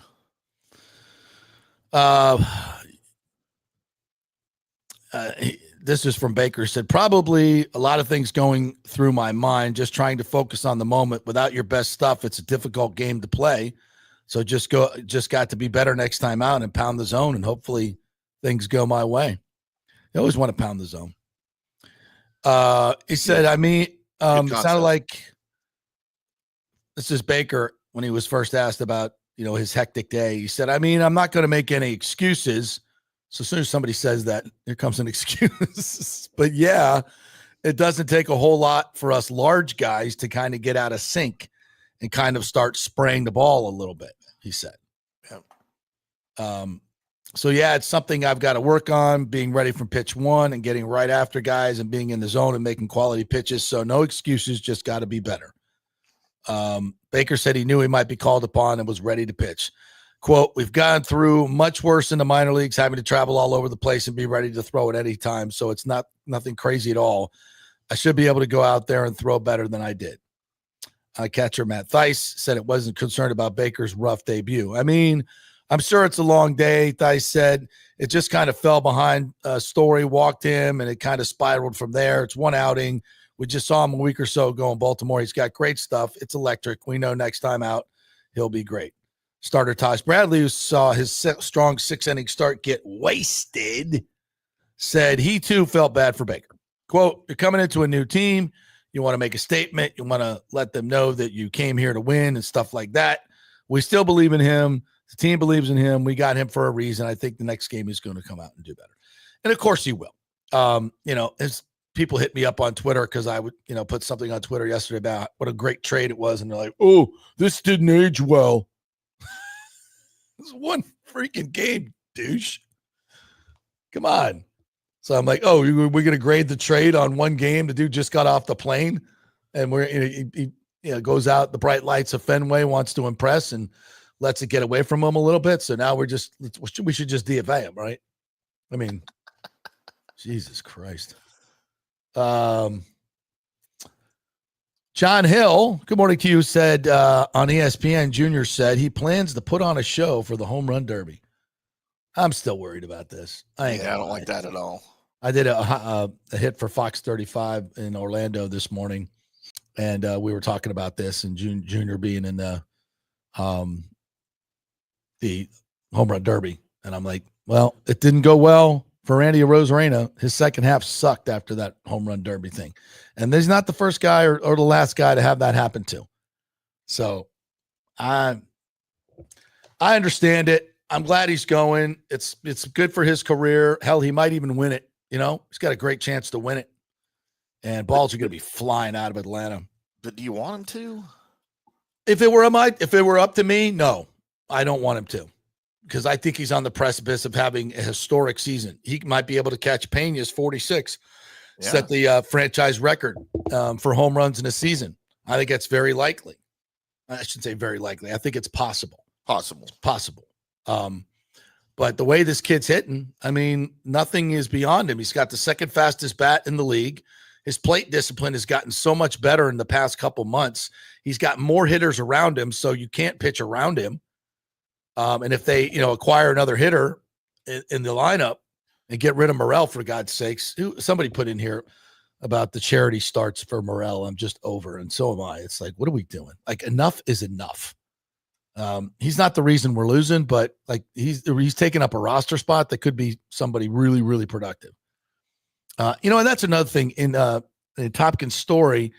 He talked about, he's in the clubhouse and everybody was excited about the trade because it showed that, the front office is, we're not going to be sellers. We're going to be buyers. We're going to make moves to get better. And I'm like, okay, but they didn't add significant payroll. I mean, it's not like, ownership would, go do what you got to do. I mean, it was another trade that of a controllable pitcher that doesn't cost them much money. That's better than what he gets paid. So let's don't go bananas about, how ownership is all in to make the team better until they add significant payroll, which hopefully will come from the new group when hopefully this thing gets consummated soon. When JP, when I'm not the trust me, trying to get good numbers out of Stu Sternberg is like trying to get a penny out of Stu Sternberg, and it's like prying out of the cold dead hand. I mean, it's hard. And that's what makes this transaction so difficult. They've been in the data room for a long time trying to get the correct numbers and figure out what this team is worth, what the possible revenues are. And, when one side is as, underhanded as Stu Sternberg is, I mean, it's not just me saying it. It's everybody else, not trying to get personal, but all the evidence is out there. Go read the lawsuit of his partners that he had to settle for a lot of freaking money. Mm-hmm. I'm not saying anything that's not out there in the public record. So don't get mad at me for making stuff up because I ain't doing it. It's out there. So yeah, it's a hard transaction to do, especially when you get bogus numbers thrown at you and they got to sort all that out. So hopefully Major League Baseball can get this thing done quickly. Doug Batista said, good morning, guys. Is Peterman the name of this crew? The Petermans. I think it's so. The leader. Right? It's the leader in the clubhouse. It's the leader in the clubhouse, unless you guys come up with something better. And I haven't seen anything better. We don't have to rush it. We can marinate on it like a good ribeye. And then we figure on something. We'll make a cool logo for it. Y'all can put it on your social media. And we'll come up with a hashtag. Hurley on the show. Yeah. Is he still alive? I was about to say, is he still alive? I think he's like 70. So he should still be alive. I looked him up yesterday. 70 years old. Still alive. Yeah. Good looking man. By the way, what a head of hair on that guy. Right? John O'Hurley. Yes. Yeah. Ice Cube Jones says Cash let him out there too long as well. Oh, you mean they should have pulled Baker earlier? I'd have to go back. I was on my 6 hazy IPA at that particular time. I have to go back and look at the. But you're not wrong. JP's he baseball settled in though, as I recall. I recall he kind of settled in a little bit after the walks. Michael LaRue says, giving up a first-round pick for a reliever is a steep price, but when you draft as poorly as the Rays do, I guess it's a good move. The Rays pro scouting is elite, but their amateur scouting is terrible. Truth. Absolutely. I think it this way, Michael. It was a compensatory pick for, I guess, a second-round pick they didn't sign. So, it's kind of a bonus. And if you can get somebody that helps you now in a window where you can win a division and possibly if you make another move, listen, if this team were able to, and I'm not saying it's likely, but the rumors are out there that the Rays are sniffing around Acuna. And, that's a deal that can be made if I'm the Rays. And it's one that I would pay dearly to get. Because I think he's the missing piece. So you had to add a reliever. So you really essentially gave up, I don't want to say nothing. It is a first-round pick. But to your point, the chances of nailing pick number 37 and them even making it to the big leagues are probably what, 15%? Yeah, if that. And you have a guy that if your 37th pick turned into a really good high leverage reliever strikeout artist like Baker is, you'd jump over the moon. And you get him now. And you have control of him for 3 years. So, good Lord. I think it's a great deal. And he will pitch to his numbers. Last night sucked. but he'll pitch to his numbers and he'll be a great addition. And it didn't really cost you much, except something that might happen down the line. Sure, if 37th picks turned into all-stars, yeah, but it's not very likely. It's not very likely. So I think it's a great deal. B says Stu will do one of his famous motivational speeches and the Rays will go on a 20-game win streak. Come on. Guys, let me tell you, it's been a rough year for me. Just like you guys. A lot of things have happened. City of St. Pete, Pinellas. I don't do a good Sternberg voice, so what does he sound like? They tried to, load me down with $1.4 billion of public money. Just give me that money. Giving me that real estate for pennies on the dollar, it's a lot to process. It's billions of dollars that I was going to make. And you know what? And in the end, I couldn't do it. I couldn't pull the trigger. So I picked myself up, dusted myself of all that cash that they heaped upon me. You know how hard it is to get out from under $1.4 billion in cash? Very difficult when you're a small man in your 60s. It's a lot of cash. But I did it. I got up, and here I am with you today. You think Stu would come trying on to make a $2 billion profit on the purchase of this team? It's not easy. I'm going to pick myself up and dust myself off, just like you guys. So go out there and get them. My Stu Sternberg motivational speech. You have any idea what it's like to crawl out of $1.4 billion in cash as an older 60-year-old man? He doesn't look too happy to be standing next to you either, by the way. No, he's just like, there's no place he'd rather not be right there. It looks like I just asked him a question in a press conference. Yeah. For those of you listening on the podcast, it's a picture of me and Stu and our stepbrothers. Pose. That's just outstanding. So there's the motivational speech from Stu. Douglas Batista said the options for cash last night aren't great in that situation, but to bring in Baker, who never had thrown to a Rays catcher, another great point. Yep. And a long day, questionable move. But I'd rather see Baker than Uceda or Kelly. True. Mm-hmm. The options weren't great. They weren't great. All right, Yeezy, I'll deal with you. Here we go. The Rays turning back into a 500 club. The Bucs' best player got injured. The Bolts traded their best prospect for a project. Who's got it worse than us? Yeezy. Come on, man. Sternberg up. Well, yeah, because they suck. Sternberg up. Pick yourself up. Dust yourself off. Get How out drunk from are under you that now? mountain of cash. Come on, man. Or you could look at it this way, my friend. The Rays are still 6 games over 500 going into the break. 5 or 6 games. They're still in a wild card position. Just made a great trade, I think. There's a very good chance they could be sold soon. Goodbye to the Wicked Witch, to a group that will actually add payroll. They got a great pitching staff, an offense that is very dangerous when healthy, and they might just add another big bat.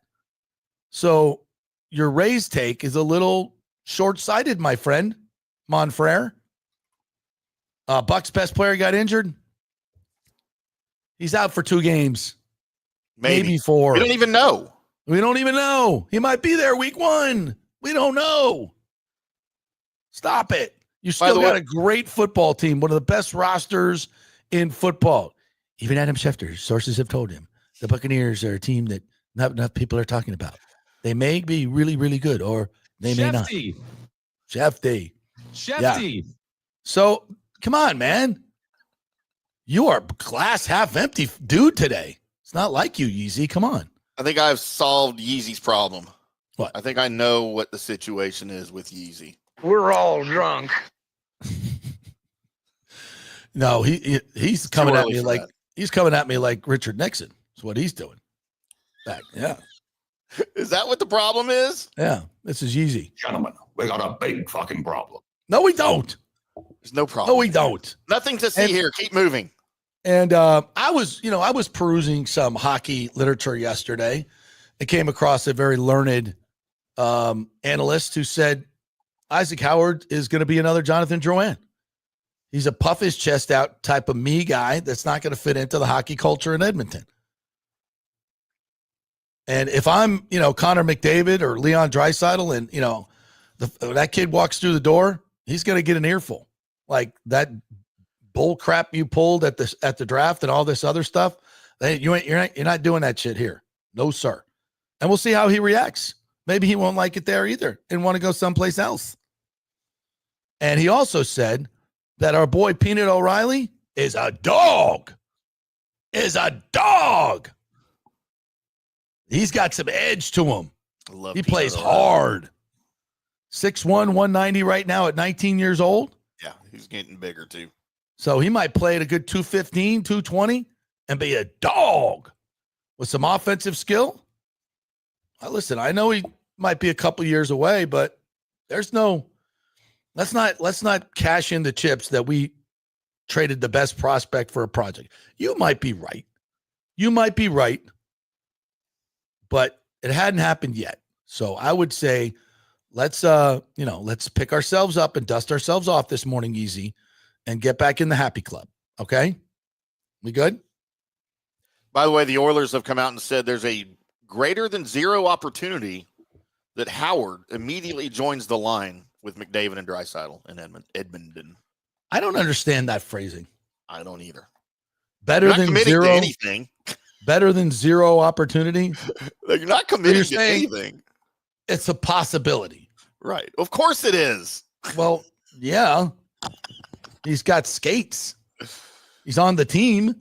So there's a better than zero possible. I hate that phrasing. No, yeah, absolutely. So you're saying there's a chance. Sounds like Shefty. Yeah, exactly. There's better than zero chance.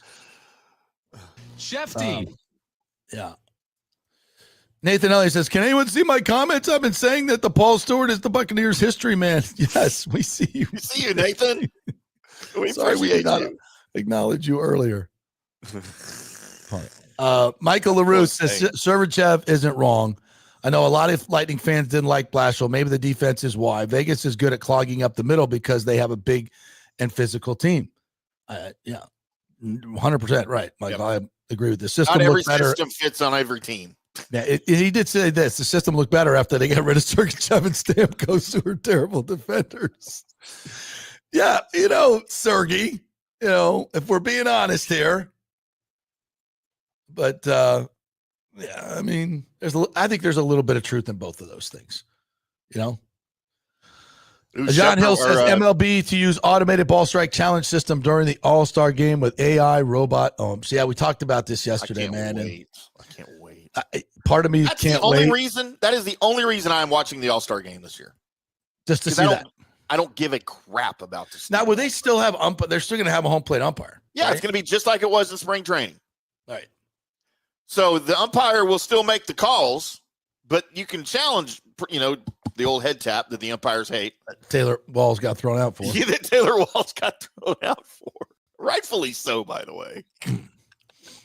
JP is a Pee Wee Hall of Fame. You're damn right, bro.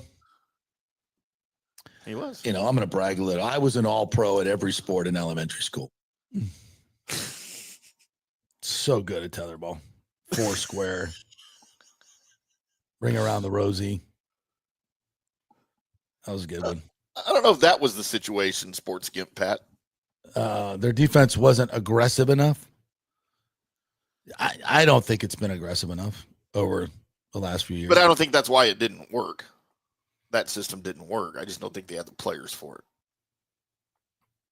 You could argue that. It got better when right. Markedly better when Sergachev and Stamkos were traded. Rick says South Florida's lucky their public schools didn't have hockey when JP roamed the halls of elementary school. The great one may have had a different origin story. Oh.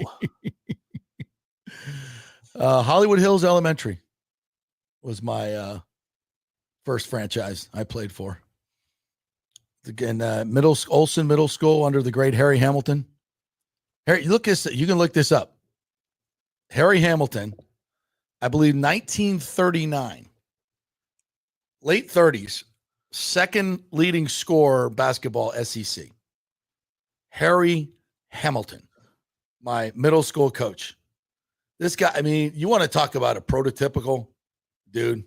Harry Hamilton. He had a boiler. Harry had, the guys like the skinny legs, like their whole body, and somebody just looks like they attached a boiler to their stomach. He had a boiler that was epic boiler. That thing was huge. Like you could set your lunch on that thing. Sit down. I mean, it was unbelievable. And he used to say us all the time. He said, when I was the second leading scorer in the SEC. And I was like, I got to look this up. And I looked it up, and damn, he wasn't lying. Wow. Did you look it up? I didn't look it up. No, I'm just going on what you said. Yeah, I'm going to look it up one day. So Harry Hamilton, wasn't he on LA Law and Clash of the Titans? I think the actor. Is that the same he's guy? Also, I think that's Harry Hamlin, but I don't know. Oh, okay. Yeah. And this guy, he was a yeller and but he would talk, he would grit his teeth and he'd say, Peterson, you're too fat. He literally cut me from the 6th grade team because I was too fat. And I'm looking at him going, I'm too fat. But yeah, I'll never forget that. But you know what I did? I picked myself up and I dusted myself off and I got better. I got rid of that. He said, yeah, get rid of that spare tire. You can be a good player, son. I'm like, okay. Stop eating my ho-hos. 6 hot dogs after I get home. Did he play for Florida? Yeah, I think he did. Or maybe Tennessee. All right. Maybe Florida. Wrong Harry Hamilton. What years would he have played? Late 30s, early 40s. All right. I've got a Harry Hamilton that played for Florida. That's him. From 47 to 51. That's him. That's got to be him. Yeah. Yeah. That's him. Okay. Well, he wasn't. All right. He wasn't that good? He averaged 13.4 points per game over 3 years. I could have been number 2 in the SEC back then. Games were like 35 to 31 because they'd had no shot clock. Yeah. No 3-point, no 3-point line. No 3-point line. Yeah. Danny Boy Kane says, good morning, gentlemen. Per WFLA today, Brightline requests millions in bonds to expand trains to Tampa. This is a big reference to future Braves ballpark at Ybor Harbor. Yeah, baby.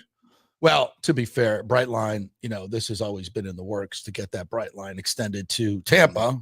It was supposed to be done 20 years ago. Rick Scott said, "Oh, we don't need that federal money. We don't want you to pay for our train." Great idea, Rick Scott. Yeah, so that's it's a big part of it, honestly, to have that, that train coming from Orlando, and they'll have stops along the way. If it pulls right into the 2 blocks from the ballpark, yeah, it's a big deal. Wow, public transportation. Imagine that. Nathan Elliott says the Buccaneers had the 18th worst head coach hire in NFL history with Greg Schiano.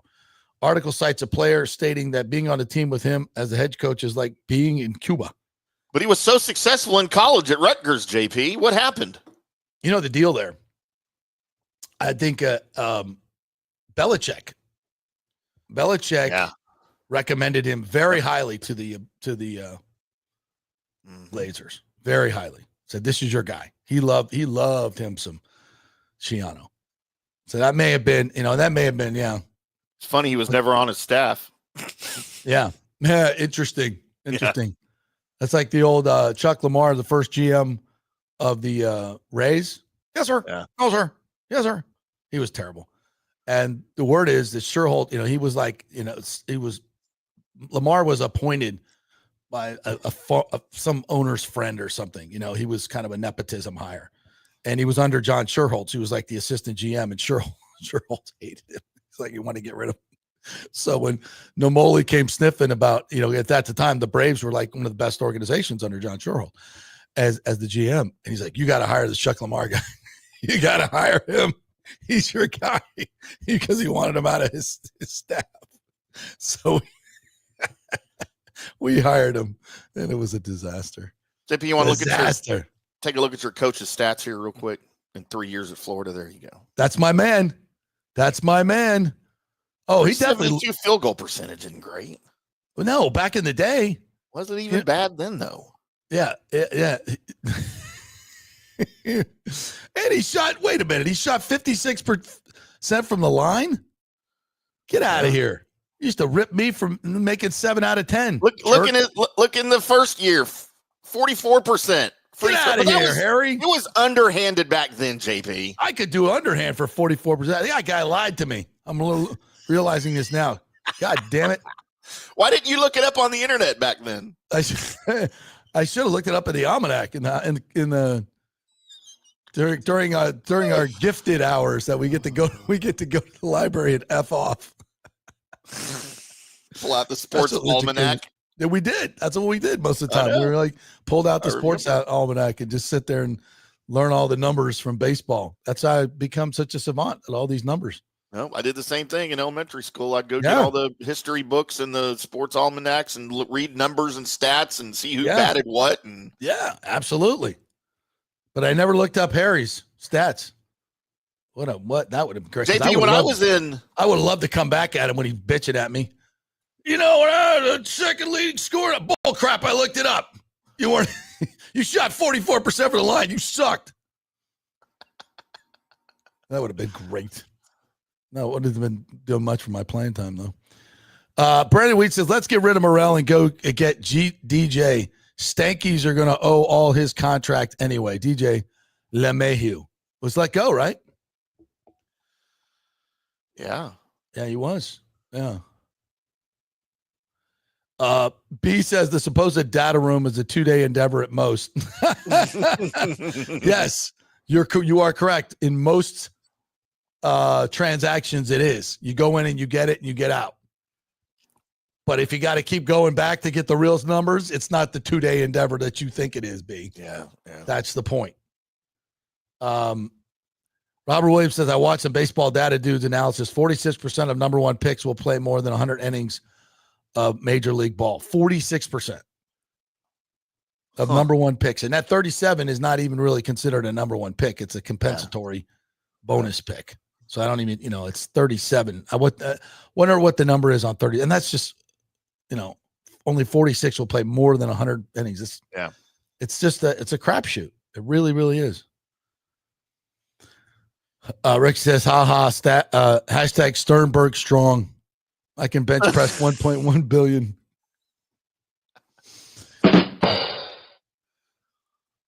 Rick and B are in rare form today.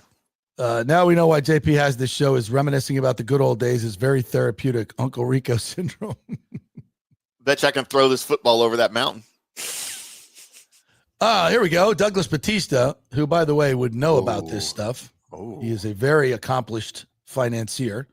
Said, you are incorrect with the data room, B. Due diligence under an LOI can take weeks. Then more negotiations when it gets to a purchase agreement. And then approval from MLB and closing takes even more time. Take that, B. What's your credentials besides being a pain in my ass? No, we love you, B. Some days. Stu is currently auditing the mustard packet. It says, there were stories that Nomola used to count mustard packets and stuff. This is for me, by the way. The data on the that's true. The data on the data room is inaccurate. Douglas Batista adds, attorneys involved with purchase agreements, setting up legal entities, new banks, acts, billion-dollar transactions don't happen quickly. You are correct, sir. Especially in a situation like this. There's a lot of moving parts with the new stadium, old agreements, leases that are extended. Where do they play? All that stuff. It's very difficult. And again, these are difficult transactions when you have two entities that are very much very much enthusiastic about getting the agreement done, the buyers and the sellers. And in this situation, the seller is not. He's actively trying to do things to dismantle the deal, allegedly, which we've seen, play out in public. So this is not your run-of-the-mill transaction. And if you don't realize that by now, my God, should be enough evidence. All right, we got to hit one more break, and then we'll come back and finish everything up. Thank you, guys. Great. We got through all the comments. Thank you, guys. You're awesome. Wow. Even Nathan's. So thank you, guys. We see you, Nathan. We see you, Nathan. We see you. We are brought to you by the great folks at Cafe Paradiso. Was over there last week. Had an absolutely wonderful meal. Thank you, Paulo. Head on over there this weekend. You want to go out? It's like, where should we go? Go to Cafe Paradiso and get the best traditional Italian food you'll ever have in your freaking life in a great atmosphere right there on South McDill. Go to Open Table, get your reservation. Tell them JP sent you. Try the veal. It is fantastic. The veal marsala is absolutely fantastic. The chicken parm, the branzino, the salsiccia, all of it is absolutely fabulous. Number 3 in the Open Table. A great, great restaurant. Been around for 30 plus years. Cafe Paradiso. Back in 3. JP here for Riveters, the official sports bar and grill of the JP Peterson Show. We're located just south of Ray J and Steinbrenner Field, so it's a great pre- and post-game spot, and the happy hour is amazing. Monday through Friday, 3 to 7. Check out these specials. $3 Bud Light drafts, $4 domestic bottles, $5 wells, $6 premium wells, $6 cocktails like margaritas. It's unheard of. And the Riveters food is freshly made daily. No freezers. Happy hour food specials include $3.50 tacos and barbecue sliders. $6 you get edamame or chips with the beer cheese, which is amazing.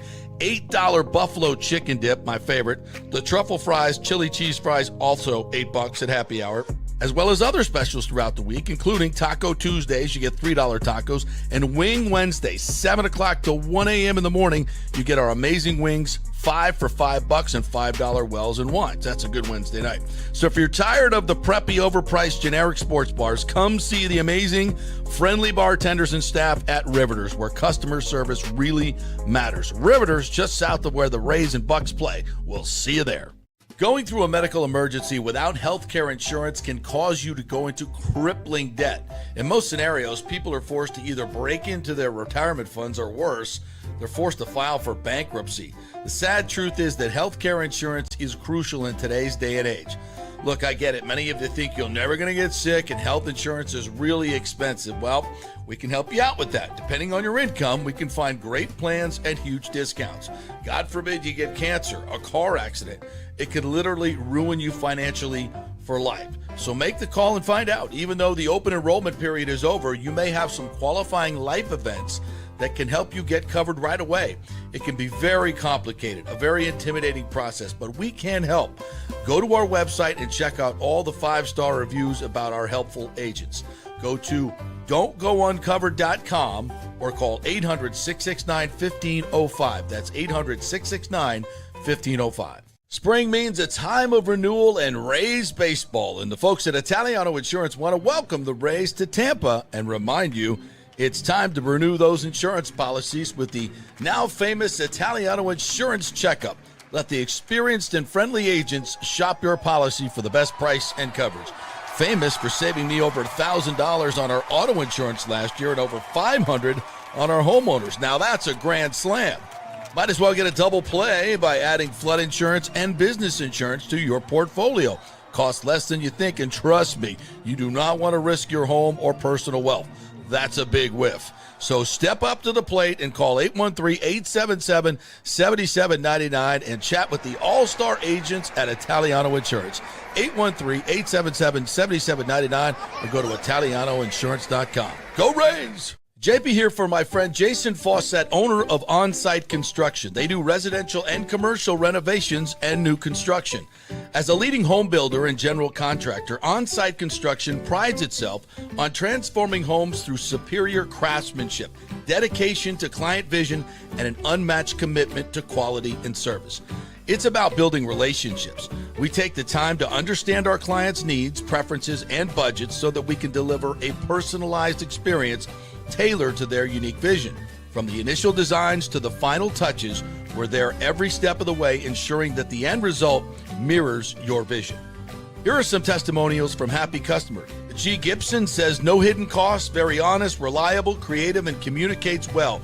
Reasonable and fair with their pricing, no hidden costs. C. Smith said, did not disappoint. I'm very happy with the work. This company really cares and will take care of it. So if you're just thinking about building or renovating, give us a call and let's see what's possible. 813-579-5789 or check out our website at onsiteconstructionfl.com.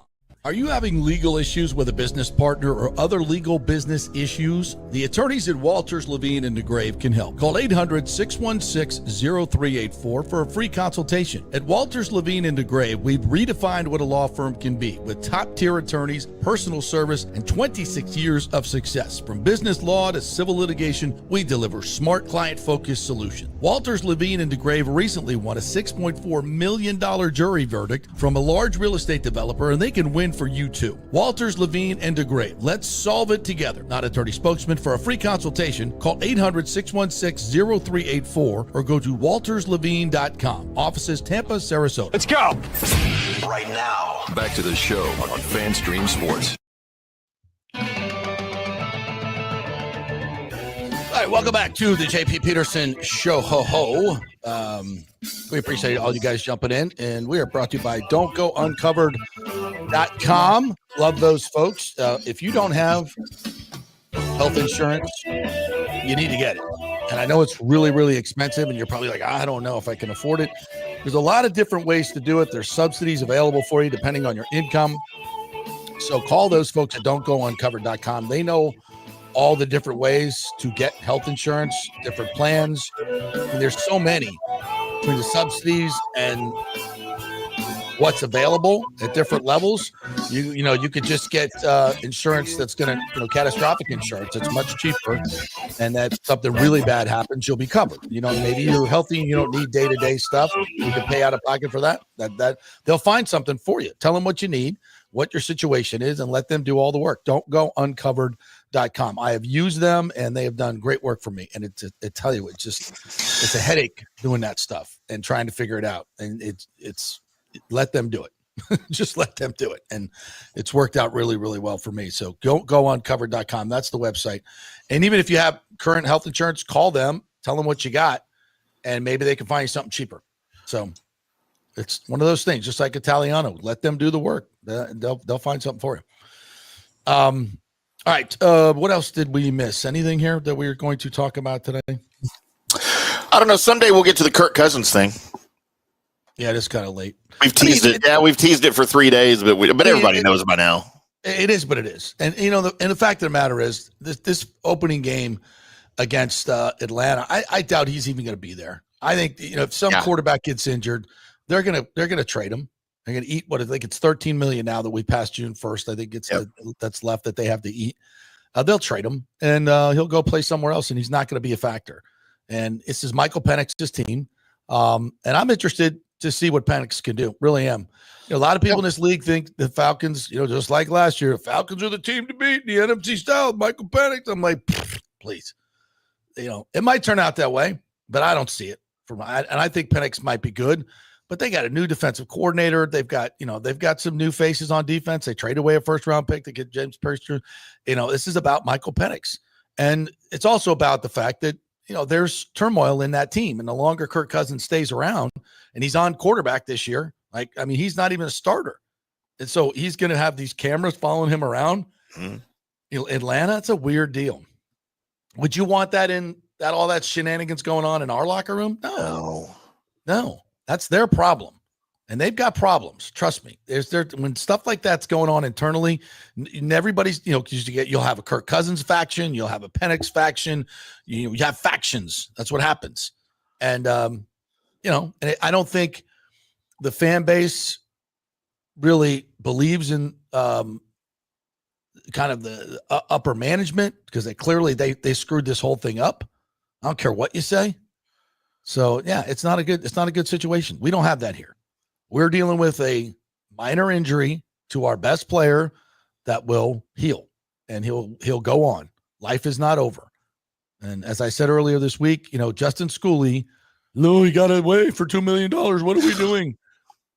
Maybe we don't let players go for $2 million if we think they're really, really good. Yeah. Maybe we upgraded. And I'll trust the people that are making those decisions, Jason Light and Carberry and Pacucci, the coaches, that they know what the F they're doing. So I'm not going to sit here and say the sky's falling. We're good. We're better than the Falcons. Let's go get it. Let's go get it. Get her done. Get her done. All right. It's been a fun week. By the way, I forgot to say this at the top. Jim Levitt was supposed to be in studio with us today. Something came up with him, but he's going to join us on Tuesday, I believe. What did you say to make him mad, JP? What did you say about I'm sorry. UCF? Bryan Hodgson's going to be with us on Tuesday. So Jim Levitt will have another day. So it's going to be USF week next week. We'll have a lot of these, and then we're working on Coach Golish as well. So we'll have Levitt in studio next week, Bryan Hodgson in studio, who's on fire with his recruiting, 29th best class in America, and a whole new team. I'm excited to see what he can do. It's going to be super fun. So big week next week as well, kids. Unless I hear something better, you are now known as the Petermans. It's JP and the Petermans. And I think it has a great ring, and it's got the nod to the great. Sounds like Chris a Thomas. 50s doo-wop band. Yeah, I love it. So unless you got something better, or you're let me know. Have a great weekend, everybody. Go Rays.